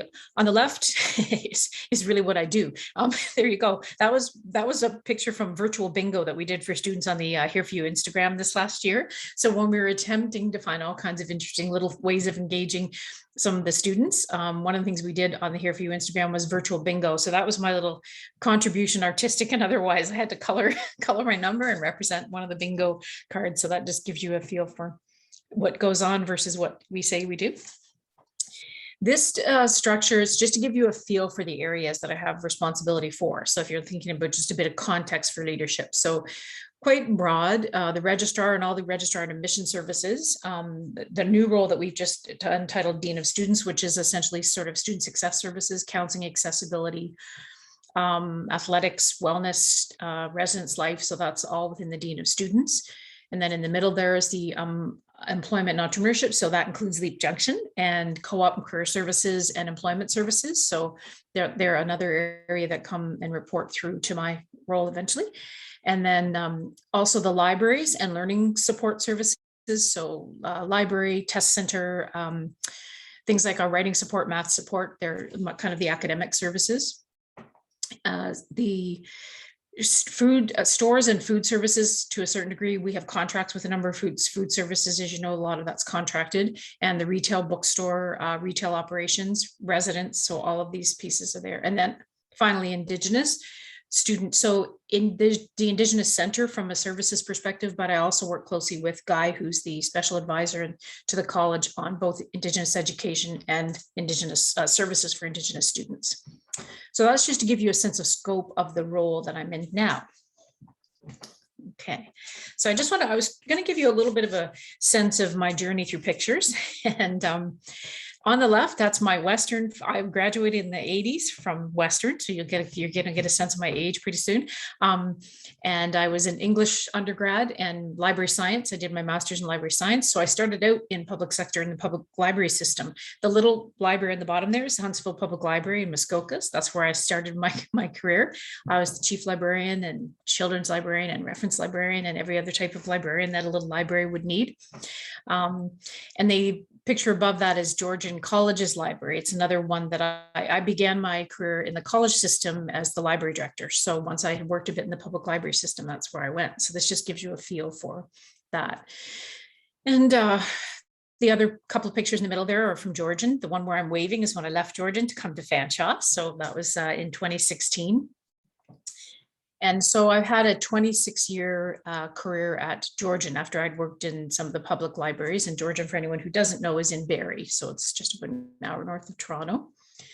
And then a couple of pictures there from Fanshawe. I've been involved in launching the Military Connected College for Fanshawe and our supports for military connected students.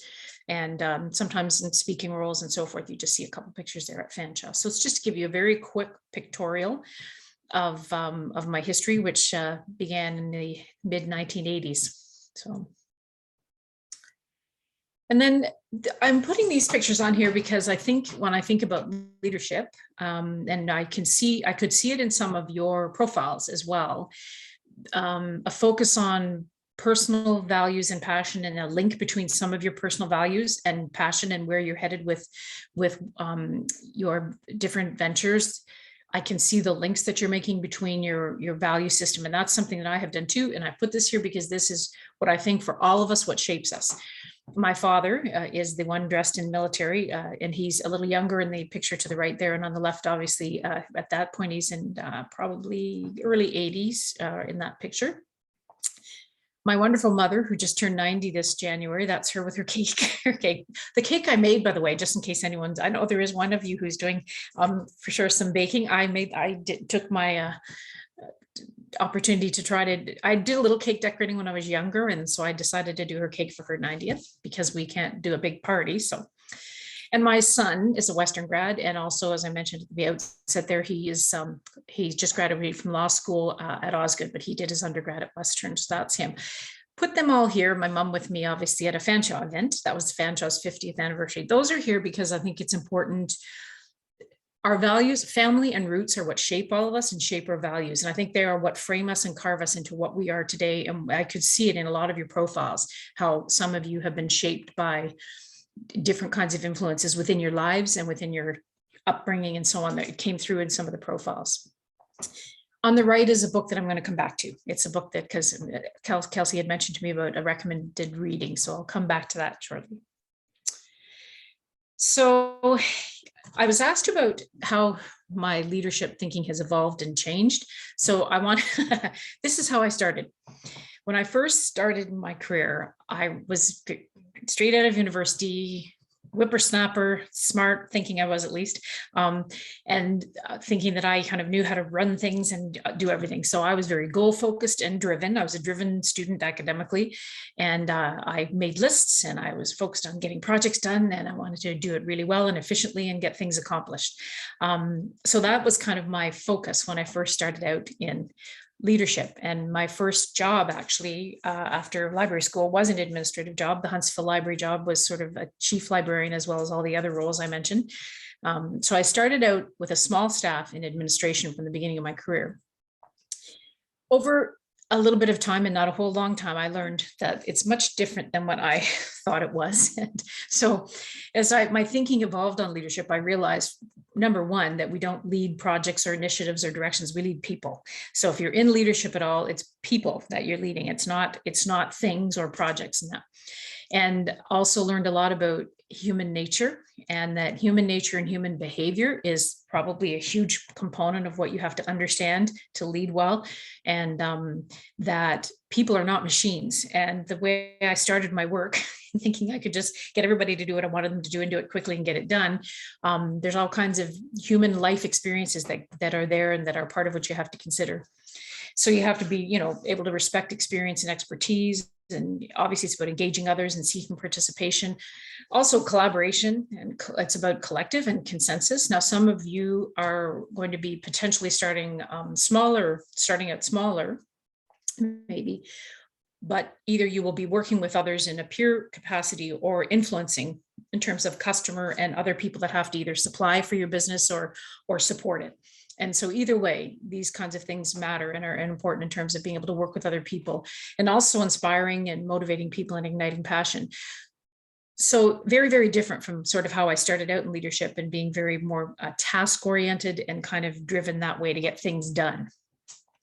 And finally, purpose, the most important thing. And my purpose is very, very clear. So one thing I will say in terms of my leadership over the years is that I have never taken my sightline off students. I'm laser focused on that purpose. And I know that is why I'm here. It's why higher education's here.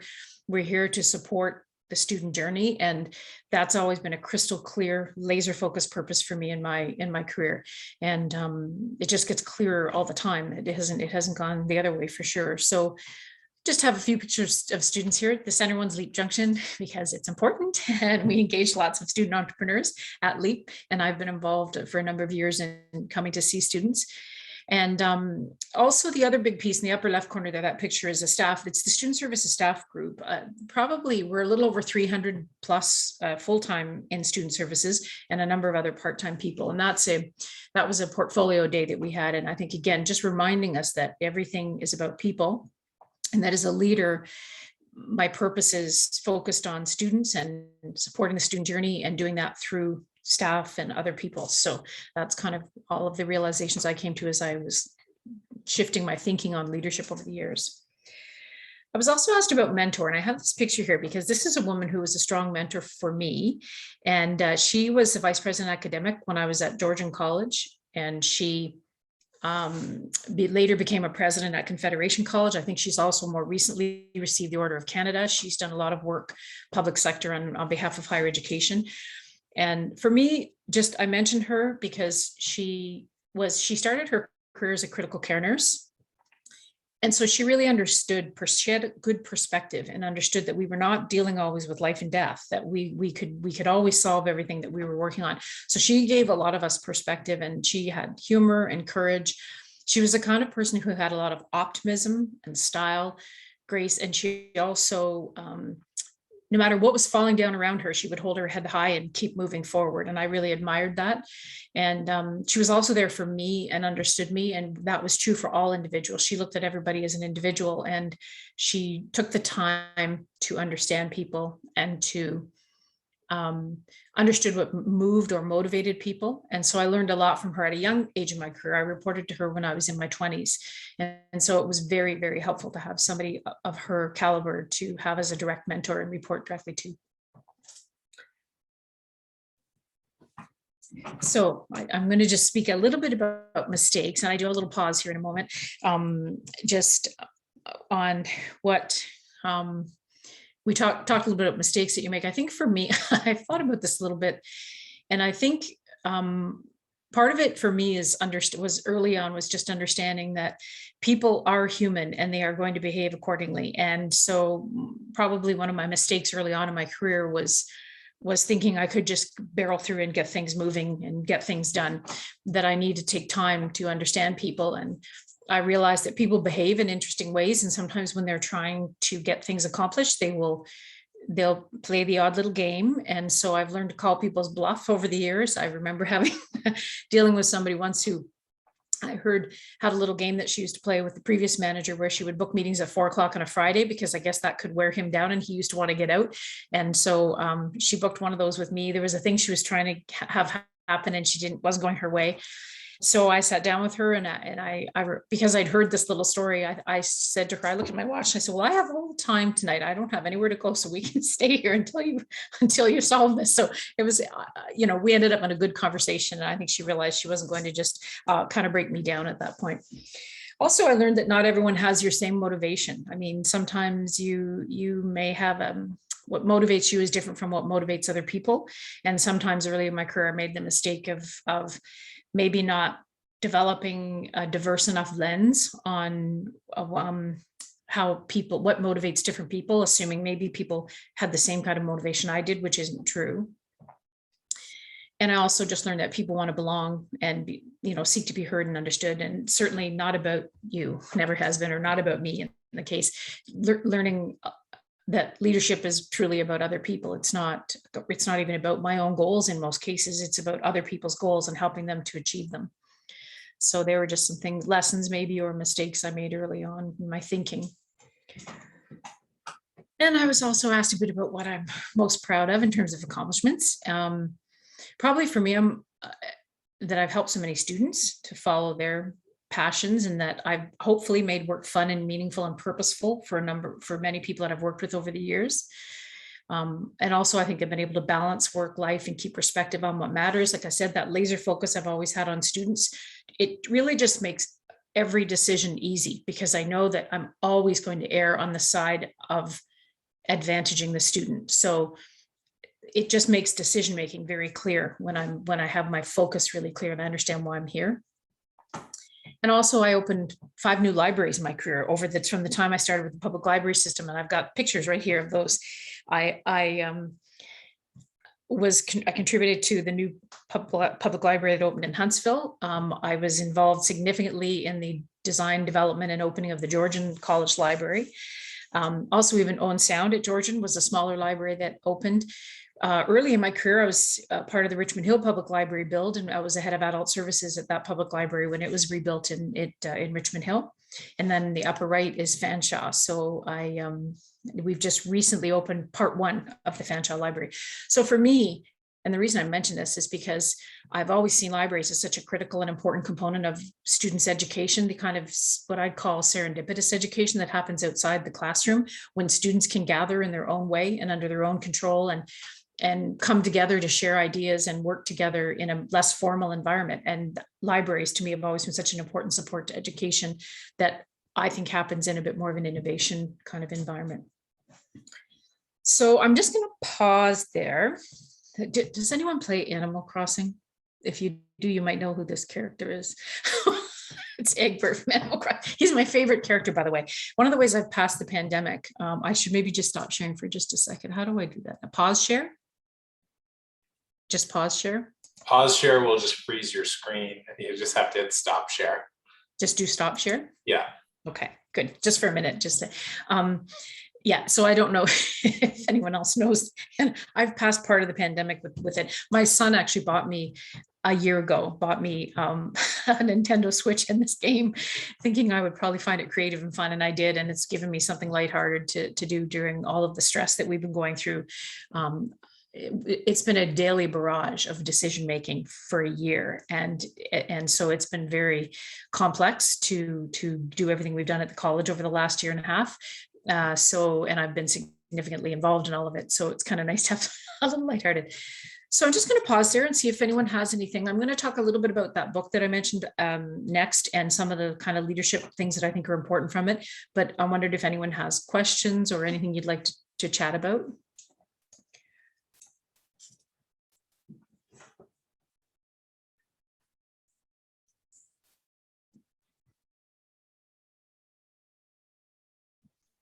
I've learned to leave silence. Well, actually, I'm just curious what your dad did in the military, because I have a background working with Veterans Affairs. Oh, yes, I noticed that in your profile, Rachel. He joined during the Korean War. So he was 19 when he first joined the forces, and he fought in Korea. So he was a full infantry soldier and fought about a year and a half in the Korean War, and thankfully survived that. And he was with the 3RCR for his entire career as an infantry soldier. He retired as what he called it back in the day, like sergeant major, which I guess that's a specific designation in terms of responsibility, but master warrant officer.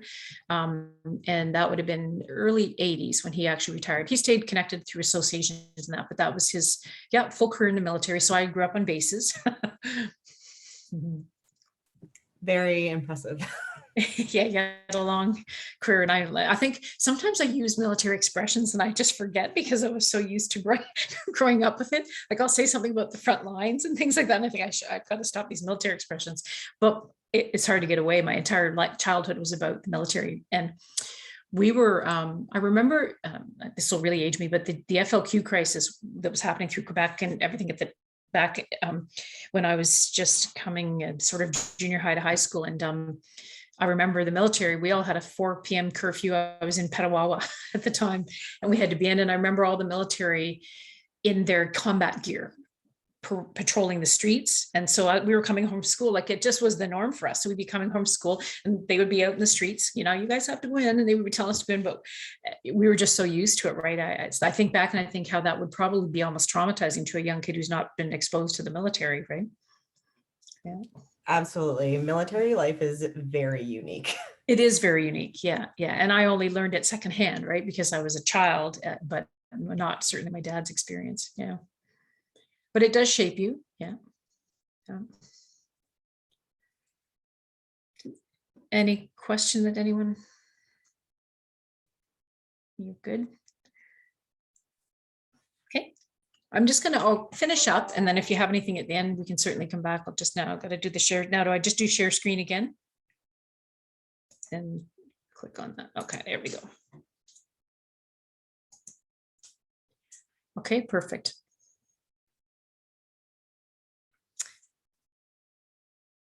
So the book I mentioned, I just wanted to recommend this book.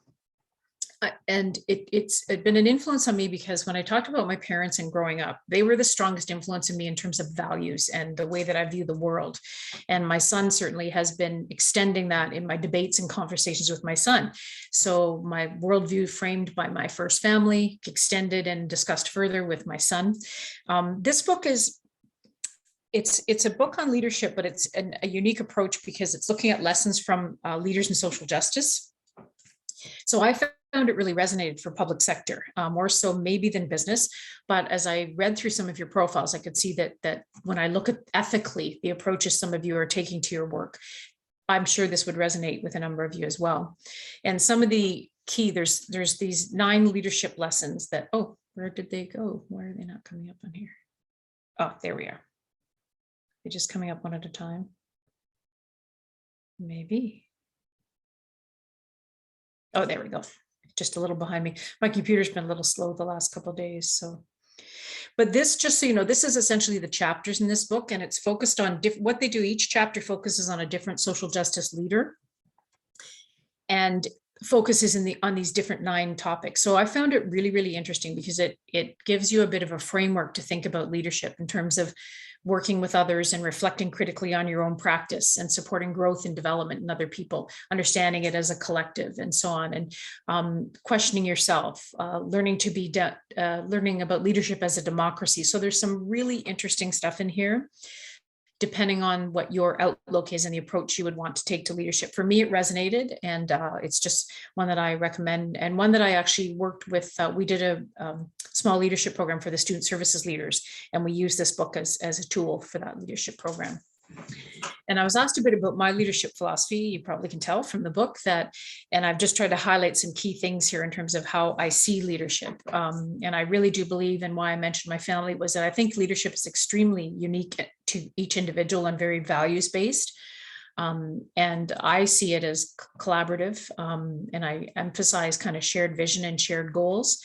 I like to work in a grassroots way, and I like to think, and Kelsey and David would have to be able to validate or invalidate my claims because they work through my portfolio, and whether I believe in diversity, honoring people's voices and experiences. And I also look at power as something that's more in the service of others, not something to kind of be wielded over people. So, and I do try to help leaders develop and emerge from all levels of the organization. So these are just my own, what I see as my own core thinking and practice on leadership, or as you talked about in a leadership philosophy. And now, how do you put that in practice? So I just wanted to make a couple of points here. That's a picture of me job shadowing Paula in the library. I do a few practices that connect back to that philosophy. One thing is I have job shadowed everyone in the student services portfolio and all of the areas that report to me. So within my career, I've job shadowed over 700 people starting when I was at Georgian, and that spent time learning about their jobs, their lives, their families, their work, what motivates them, what interests them, and so on. It's a whole range of things that I've done in the job shadowing. Also, I believe in, getting people involved in governance and decision making that are affected directly by it. The people that have to execute decisions, I like to engage them in decision making. We have a student experience committee that I'm leading right now that's got people from across the college at all different roles and who directly work with students. And I've done a significant amount of mentorship in my career because I do believe in helping to support younger people and giving people an opportunity to get something from the experience of other people and help them think about who they are and what moves them and helps them to move forward. So just the other thing I did mention, hallways. I often have recommended to people, if you're going to be walking the hallways of any organization, either take the route where you won't see people or be prepared to talk with people, because it's a lot better to, and I guess that's just a basic metaphor for leadership, which is that you pay attention to people. When I'm in the college, we're a large organization with, as you know, lots of hallways. And when we go from meeting to meeting, I want to be sure that I'm available to people when they want to stop in the hallway and say hello and chat, because I don't want people to feel that they are just dismissed or not heard. It's a tiny little thing, but it's a bit of a metaphor for leadership.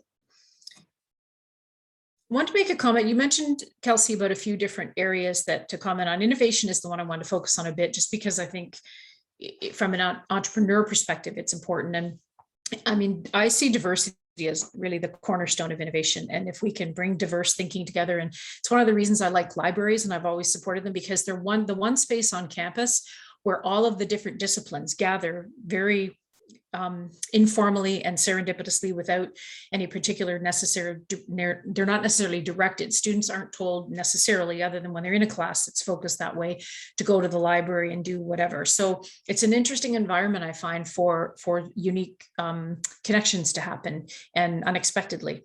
And so I think it's important that diversity is understood in innovation. And I think it's important to connect leadership practice to goals of enabling the voices of others and really getting out of the way. I mean, as a leader, it's important to get out of the way and let people create. I see probably the main thing in leadership for me is about focusing on culture and environment and creating conditions for people to innovate. As long as we're not in the way and they have the culture and conditions, then people will generally be creative and innovate. So I see those as kind of core. this is another one that I think is going to come up one at a time. I'll just pull them all up. These are just kind of my final little tidbits on leadership. I think I've emphasized this. It's really, I think about knowing who you are, and I can see that in all of your profiles, that's one of the beauties of coming here and meeting the Leap In group each summer, is that you're always a group who are driven by, you already know yourself and you know your passions, and that's one of the reasons you're here and one of the reasons you're trying to move forward. And some of you are doing it at an earlier stage of your life and career, others changing in the part way through a career and so on. And I just find that really exciting. And the fact that you kind of come into your own by even knowing who you are and knowing what you want to do is really, really important. So whether you're leading as in running your own business or leading in a large organization, it's really important to know yourself. So these are just kind of my little points in terms of knowing who works with you and learning consciously. That book that I recommended is really about focusing on your own reflection and learning and knowing who you are. And also sharing your knowledge with others. It's really important to be generous about what you know and sharing with people. And that also is connected back to innovation, right? That if people are willing to share, they're going to more likely to innovate. And the other thing I'm always very conscious of is power and using power consciously. And I, by virtue of my role at the college and my title and position, have power whether I want it or not. It's just embedded in the role and the title. So it's really important for me to be aware of that and know that I have to be conscious of it all the time, and why I do job shadowing and all of those other things. They're all practices of helping to diminish some of the hierarchy in the organization, because we are, as you know, in the college, a large organization, and the hierarchy can sometimes get in the way. Anyway, so that's it. There you go. Egbert is back up there for any questions. So I hope that was what I know. I probably talked at you more than I would really intended. But anyway, I was trying to cover what you were asking about. I don't know if I hope it was helpful. That was great, Michelle. You covered so many things in a short time. So I think that was wonderful. And we're glad that you joined us. And you probably have commitments. I realize questions for Michelle. Oh, sorry, Michelle. No, I just hope is your time okay? I don't want to put you over. I think we're okay. Dave, you have a question? I do. Michelle, I loved your presentation, by the way, and you nailed like a lot of those points. I think Kelsey and I kind of put them together. You nailed all of them in such a short period of time. So thank you. And I'm glad we'll have this recording, because there's definitely some tidbits in there I want to go back and review. But my question is more related, I guess, to when you said getting out of the way. Now, the group of people here, all entrepreneurs, one of the biggest problems with being an entrepreneur is you're typically a little hard-headed, and you typically feel like you know what's best, and it's hard to not be a control freak. Over your career, could you give a tip on how do you get comfortable with getting out of the way and letting other people, do their best work? Because I'm not gonna lie, I've had a hard time with that personally, and I'd love to hear your take on it. Yeah, and it's hard. Because especially when you're doing your own business, because it's your baby, right? So I understand that. And I've had a few initiatives I've led at the college that I consider to be my baby. And I don't want to let other people get in them, because I have a very clear way of how I want those to happen. But I think it's, if you're, what I've found over time is that what I end up with qualitatively and so on is much better when I allow other people to be involved and or maybe to challenge me a little bit, because I'm not, while I would consider myself seasoned and experienced in certain areas, I'm still always learning something from other people. And sometimes it comes from places I don't expect. So the challenge with maybe thinking you know everything is that it blocks opportunity, because then there's something a lot that I found a lot of things happen on the sidelines almost, the things that are the most interesting and the things that might take you in a direction. If you think about running a business, if you tune out those little opportunities that could feel tangential at the time, you might miss a key opportunity that's where kind of future is headed. And so I think it's kind of important to be always open, right, to different input and different ideas from people. It's not easy to do, but I've also learned that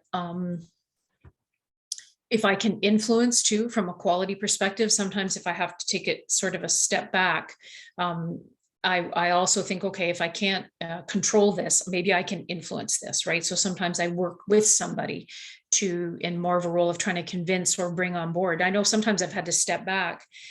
If you're a leader, and if you do have a good idea, you may be ahead of the curve than beyond other people. So sometimes you have to bring other people along with you, right? And the fact that you're ahead of the curve is good, because it means you're a leader, you're thinking creatively and so on. But sometimes you have to pause and bring other people with you in order to actually get to where you want to go. So I've learned some like those kind of things over time. I'm not sure if it's directly answering, but it's kind of my own learning. Oh, thank you, Michelle. That was really insightful. I appreciate it.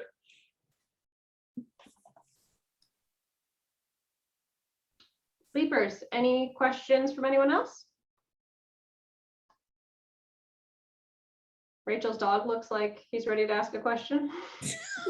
He's being so annoying today. I just at break, I went and put treats all over this room, and he finished in like 10 minutes, and he's just been staring at me whining. I'm like, what do you want? I mean, I found a lot of when I read your profiles, I just found all of it really, really interesting in terms of what you're all embarking on and what you're doing. It's yeah, interesting and creative, and yeah, I'm interested to see where things will go for all of you. Well, if you ever want to get into cake making, you know how to call to give you a hand. Yeah, I know. Well, I did. Yeah, so I did. That cake turned out pretty well, actually. Taste wise, it was quite good. And where I struggled was getting the icing on it, because I kept heating up the icing too much with my hands, right? Like when you're using the thing, decorating thing. And I had to keep running back and forth between the house and the garage. It was cooler out. I was in January, and I would put the cake in the garage and put the icing in there for a few minutes and then run back in and use it again. It kept getting too soft. So it started kind of drooping. I wasn't working fast enough the way somebody who's experienced would. Anyway. I think it was definitely better than anything I could have put together. So kudos to you. Ashley might be able to show us up, but I think the rest of us are probably pretty amateur at our cake decorating. I'm not allowed to do that at my house. I tried a gingerbread house one time and it turned into an absolute disaster. So yeah. They're not easy. They're not as easy as they look. By the way. No. They look great on the box. Yeah. Yeah. Okay, team, last call. Any questions for Michelle? Can be about leadership, entrepreneurship, or student services in general at Fanshawe. Yeah.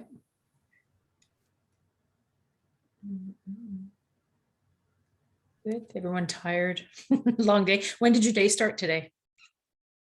We start at 1. Oh, yeah. I think the heat has zapped us a little bit, and everyone's looking forward to a long weekend. So. Yeah, for sure. Yeah. So when are you finishing? We'll be done at 4. 4. Yeah. Good. All right. Okay, wonderful. Well, I really appreciate you listening to me. I could probably talked at you more than I should have, but anyway, I hope it was somewhat helpful. And the book, so it might resonate for some of you. It did for me, that book, and you can get it on Amazon. I have no stake in that book, by the way. Don't know the authors. I don't make money off it. Just letting you know that. It's just a book that resonated for me. Yeah. Thanks for the recommendation. We'll add it to our list. Yeah. All right, everyone. If you are able to turn on your cameras, that would be great. If not, you can throw up the clapping emoji and we can give Michelle a bit of a send off and say, thank you so much for coming, Michelle. We appreciate it. Thanks, everyone. It was great to see you all. Good luck with all of your businesses and what you're doing. It's great. Thank you so much. You, Michelle. Take care. Enjoy vacation. Thank you. All right, everyone. Okay, so is there anything you need to add, Kelsey? I got to finish up. We just got about another 5-10 minutes, guys, and then we'll be done for the day. I am good. I just wanted to add that I have read that book and it actually is pretty good. So if you are interested in the leadership education sphere, check it out. And if not, that's okay too. Still some cool things in there. I feel like I remember that book being on Annette's desk at one point. Yeah, I think it's actually still on the bookshelf in our Leap Junction office. If we ever go back. Yeah, along with the giant. For real. I left a giant pile of books on the filing cabinet that I needed. And they're still there. That's right. They are. Okay, awesome. All right, guys, one moment.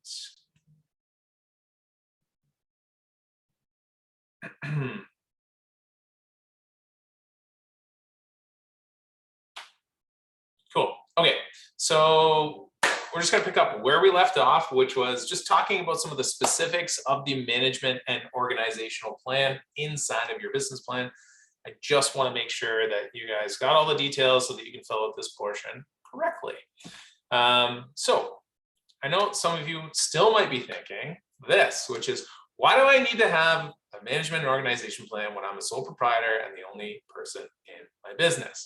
Well, the truth is that all businesses have support personnel, even you guys as startups, even if their only function is an advisory position. So right now, obviously, you're wearing many of the hats and you're filling the different positions in your company, but that may not always be the case. You're not going to always want to do everything in your business. Or if you do, then you're kind of the rarity.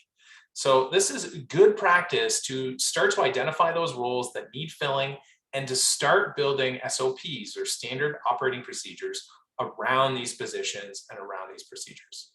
As an added bonus, this section of the business plan provides you with an opportunity to build credibility with your reader, who is, typically maybe an investor, a banker, or someone who's going to get you a grant or a potential partner. But it provides that credibility, by highlighting your expertise, the team's expertise, the advisory team's expertise, and any other support persons that might be involved in the infrastructure of your business. So on the list here, we have all the things that are listed in the sample business plan for the management and organization plan. Now, if you're going through the readings this week, we have our action steps, and action step 7.1 is actually just creating this portion of the business plan. So if you use the reading, it's designed to kind of help you with that section of the plan. And the reality checks throughout today's readings are also very helpful. So make sure you check those out too. So before you actually create the management and organization plan, though, it's important to first determine what are your actual management needs right now and in the near future. And that's why we went through kind of that exercise earlier today. So you need to think through each kind of management function that you're going to require, even if you're the one actually just performing all these functions. So this practice shows that you know and understand what these key roles and key team members, might be, and understand who you must recruit in the future. If you and your team, or your team as a whole, lack the needed credentials or experience, you will want to explain how these kind of deficiencies will be overcome with the assistance from or advisory board, from consultants, from possible outside contractors like your infrastructure, so your lawyer, your accountant.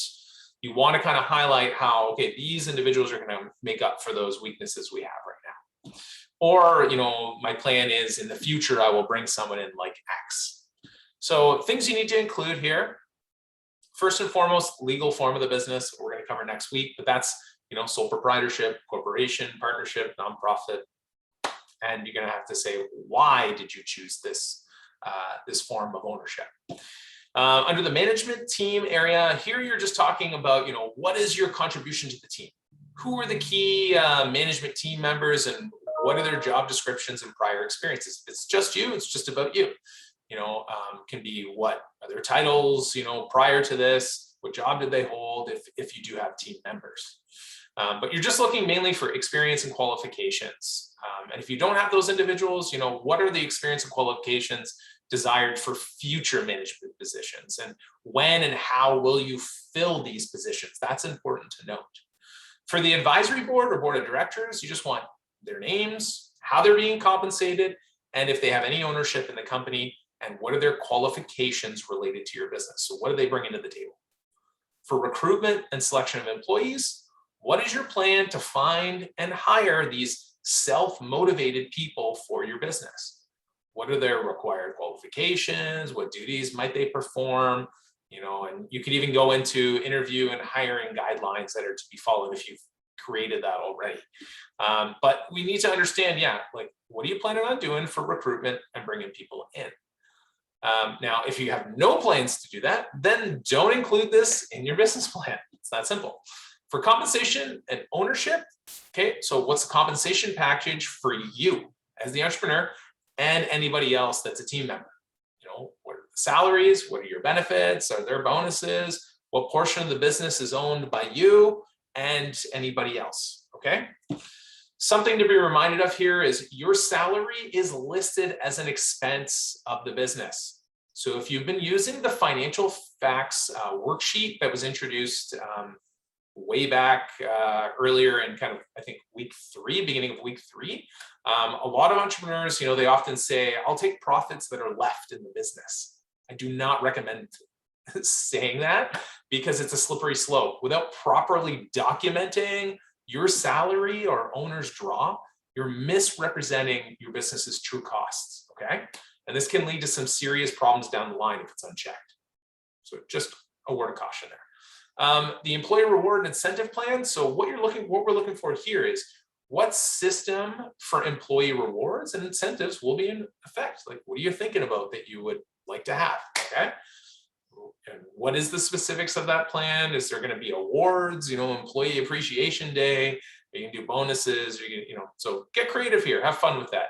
Are you going to have work from home, flexible hours, or you're going to have no employees? Then don't include this, okay? If they're contractors and you're going to award them with something, that is a little more rare. For communication, how will you communicate your business's values and expectations? So what systems will you use to assure clarity and communication throughout the business? Is there going to be an employee manual, an employee handbook, standard operating procedures? Will you conduct, this kind of reiterating throughout meetings? So how are the values and expectations on your employees, communicated year-round? Okay. And then lastly, infrastructure. So who are the key advisors, include names and compensations of your accountants, your lawyers, your bankers, your consultants? I mean, what expertise do they provide? Okay. Any questions about what I've listed here that you think might be difficult to answer? Anything that needs clarity? Going once, going twice? Yes, Yes. Go for it. compensation if for sole proprietorship. Yeah. I think that's probably the number one thing in regards to like paying myself that I've just like, I don't even know where to almost begin with that. Well, a good place to start is, what would you pay somebody else to do your job? You need to pick apart what all the things are that you're doing. Okay. And start to think about, okay, if I was to replace myself and bring someone in so I could focus on doing something else, what would I pay them? What's reasonable, within this industry of baking, right? You have many teachers, professors that have tons of experience in that industry, if not yourself, to call upon. So what should you expect to be paid? Because you can set a salary, and if there's dividends or profits at the end of the year, you're the only owner. You get those too, right? It'll decide what to do with them as well. But it's important to at least start with a baseline of like, what would be expected if I were to take this job, package it, and offer it to somebody else? And that's where you should start with paying yourself, at least as a baseline. You may have to reduce that if there's no money coming in, obviously, right? But at least that should be a goal. To at least, what's a living salary that you're comfortable with? Okay. Thank you. Does that make sense? Yeah, it does. I think that the tricky part is like talking to teachers, like talking to my teachers. The food industry is people are highly underpaid. Yep. And it leads to a lot of issues in the industry. So I would want to change that almost, because I see not that I have all the solutions, but like I see what a lot of people do wrong. And I do value people. It's not just it's not just a person coming in and doing the job. Like I value them as part of the organization. So yeah. Okay. Thank you. You're welcome. Yeah. You're valuing others, but make sure you're valuing yourself too. Right? For sure. Yeah, absolutely. Yeah, I definitely, as someone who worked in the food and beverage industry a long time, I definitely understand what you mean. It's notorious for low pay, illegal working environments when it comes to all sorts of different scenarios. It's very ripe with it because there's always an influx of people that can be replaced. So yeah, the standards of operations from an employee-employer perspective in food and beverage has always been a little sticky. So just treat people the way you want to be treated. That's what I say. You know, I know in a business like that, margins are slim, right? Food costs are crazy and it can be very tough, but if you start planning for it now, how people will be compensated in the future, you build your business model around it. Awesome. Yep. Thanks. Good question, Ashley. Anybody else? All right. So the sample plans for you guys to look at for this part and the entire business plan are definitely on FOL. You'll find them there under the business plan resources. But I just wanted to give me 1 second here. Switch desktop to, there we go. Okay. So if I go here, will you be there? Okay. So I just wanted to kind of, oh my goodness, 1 second. There we go, guys. Zoom out a little bit. Okay. I just want to show you guys a quick example here. So these are really great to go through. You'll see out of, I think I provided 4 or 5 different plans there. You'll see different kind of levels of detail. And it just depends on the business. Like I said, not every one of you are going to conclude the same things. For this one, they've got the legal form of business. They're talking a little bit about the management team. For this one, there's a president and a CEO of Sparkle Gleam. I think this is I forget which company this is, car wash or car detailing. And it's just, it's very kind of almost informal language. Carl has worked full-time at a local electrical contracting company for 15 years, just talking about the experience of this individual. So it doesn't have to be super formalized. It's pretty easy for advisory or board of directors.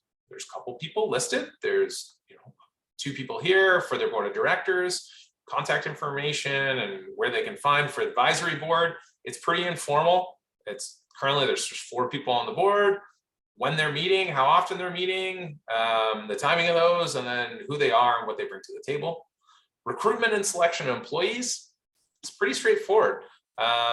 It just kind of goes through that. It states that they're a family-owned business, and there's no plans for management personnel in addition to the individuals there. So they're not planning on hiring or recruiting any management at this time. And it talks basically very informally, like, what their workforce is going to look like and how that's kind of going to be handled. So it can be very informal here, but we just want to have something like, what is your plan? If there is no plan, just tell us, okay, not planning on bringing anyone for the foreseeable future, and this is why, okay? For compensation and ownership, it's saying how what the CEO's salary is for the first year, what part-time employees will be paid per hour. I know some of the other business plans, it says, okay, for the first year, I'm going to pay myself this much. Second year, I plan on increasing it to this. Third year, I want to be making this. So it's just up to you. If you've already got a plan for that, include it here. A little bit around employee reward and incentive plan. They don't actually have one, and they don't plan on having one as they begin. And they're just saying that employees are going to be motivated through awards and incentives for jobs well done, goals met. It's just saying that we're going to have one. We don't really have it fleshed out yet of what it specifically will be. For communications, what's the training protocol, handbooks, things like that. So for them, staff are going to go through a short orientation program upon employment, where they'll learn the business values, what their expectations of them are, the policies, the philosophies, and training will mainly be on the job. And it's going to be informal communication. It's going to take place continually, right? So for you, this could look very different. For companies I've been involved with some serious high-level intensive training that goes on for literally 3 straight weeks. I've also been involved where it's like, okay, your training is start now and learn as you go. So somewhere in between there is where you will land. For infrastructure, this is just their contractors. They have an attorney, they have an accountant. Attorney is a lawyer. This is an American business plan. So lawyer, accountant, insurance agent, and banker. Who they are, how to contact them, blah, blah, blah. So pretty straightforward, not a crazy amount of stuff here. I don't think I need to show you a bunch of the others. You can look at them and peruse them in your own time. But if you have questions about more of the details in the operations and management plan, please just reach out. We can chat about it. The other part of getting this done is action step 7.2, which is actually writing down the financial assumptions. So you need to, obviously understand how much money you need for the management and organizational aspects of your business. So that's what this action step is going to help you do is, okay, let's take a look at these aspects and figure out what the costs are involved. And that financial facts worksheet is going to be really helpful for estimating more of your costs because it's already got some of them listed there for you. So each worksheet heading in the list that is listed right here in this list, and it suggests just possible costs to consider. Now, not all of these things are going to apply to your business, but it's important to think about how each one applies in particular to your vision of your business in the future, okay? So if you recall, I think we introduced the financial facts worksheet under day 7. That was it. It was day 7. So it was week 3 under setting your financial goals. So I suggest you go back and grab that worksheet. You should have already been working on it and start using it for this section as well. I also suggest when you're making these financial projections and assumptions that you be pessimistic a little bit, okay? Even though, you want to plan your business plan to reflect your enthusiasm for what you're doing, we always make our projections a little pessimistically. We want to plan for worst case scenario. So, and also remember to document your sources for specific amounts in any assumptions that you're making. Okay. So things that you're going to see in here is any licenses and fees, any of that, meals and entertainment. So if you're taking out your advisory board 4 to 6 times a year, what does that cost you? If you're taking your team out to celebrate a new sale or something like that, and that team could be a family member that works with you in the business, that's a cost that has to be accounted for. If you got to rent a meeting room or you've got support personnel for your board of directors, that's things to think about too. So just make sure you're accounting for all of these things here as well, because costs like payroll expenses and subcontracting, those can sneak up on you if you don't project accordingly. Okay. So definitely a good thing to do once you finish this part of the plan is to read it, go back and read it as a potential investor might. You want to assess the strengths and weaknesses of the management plan, the management team, and your infrastructure, and make sure to prepare any weaknesses for defense here, okay? And it's okay in these early stages for it to be a little weak right now. You're just starting out. The thing is we add to this section of the plan over time, okay? So to kind of wrap things up, what did we learn today? So 3 key things that we learned today, or 4 key things, is that first, the entrepreneur's role, it evolves as the business grows, okay? Just as Michelle said in her presentation as a leader, it is what she knows about leadership and what she does and her responsibilities, all of that has evolved and grown over time. Now, the other thing we learned is that management team's expertise can be supplemented by other infrastructure members, such as our outside contractors and outside skilled professionals. And the use of an advisory board or board of directors is definitely key for even startups. We also know that organizational culture, well, it can be shaped through careful planning and attention to key activities, including recruiting, hiring, reward systems, and communication. And lastly, we learned that people are more motivated by happiness than money typically.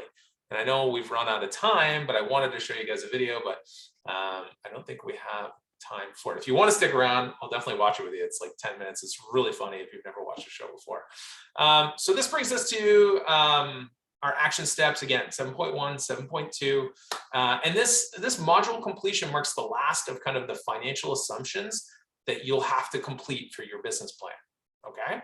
So in our module next Thursday, which is called Planning a Profitable Business, you will be able to use the financial information accumulated thus far to project the financial position of your business. So again, your homework this week is to create your management and organizational plan and to write your management and organizational financial assumptions. And don't forget, again, I want to reiterate it, payroll is typically a significant cost for most organizations. So make sure to document assumptions about payroll very clearly so they can be evaluated with proper information later on. Okay, so as you acquire additional info through the remainder of this program and well after Leap In, you should revise this section of your plan and make sure you keep it up to date. Okay, and then lastly for homework this week is to read module 8, which is planning for a profitable business. So although I know many aspects of hiring, contracting, setting organizational culture, building infrastructure, they may seem like things that feel like you'll have to do them way down the road in the future. And having this information though firmly in mind during startup really helps to keep you aware of this decisions that you will have to face later on. It's just better to be prepared for the future. Like Marty's trying to tell Doc here, I have to tell you about the future, right? It's important to know this stuff now and be ready for it so it doesn't blindside you later. So next week, we're going to shift focus on the financial strengths of your business. We'll talk about profitability and cash flow and begin to project your budget. And we're going to use the financial information that you've been accumulating on the financial facts worksheets. So that's it for me today. I know you're probably sick of this day. It was probably super boring. But if you want to stick around and have a laugh, we can watch 100 Humans together for the next 10 minutes. But if not, I will not take offense. And I send you off into your day and hope you guys all have a great, super hot evening. And we'll see you back tomorrow for 1 o'clock.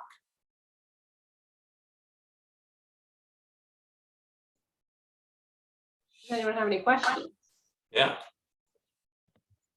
Completely unrelated to anything we learned about today.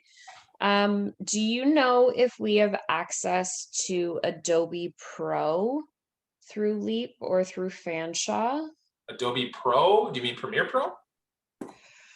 No. I don't know. My graphic designer sent me one of, she created like a custom menu for me that I can edit, but I can only edit it in Adobe Pro.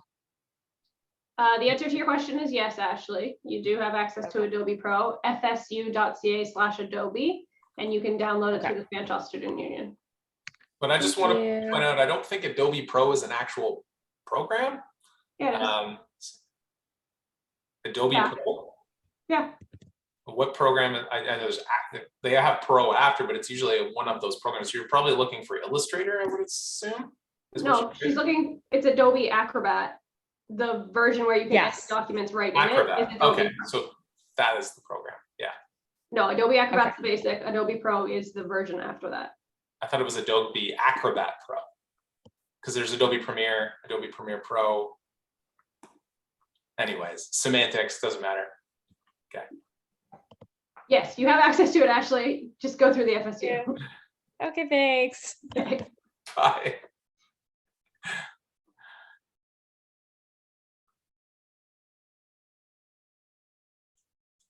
Is anyone sticking around to watch this 100 Humans thing and find out what motivates people?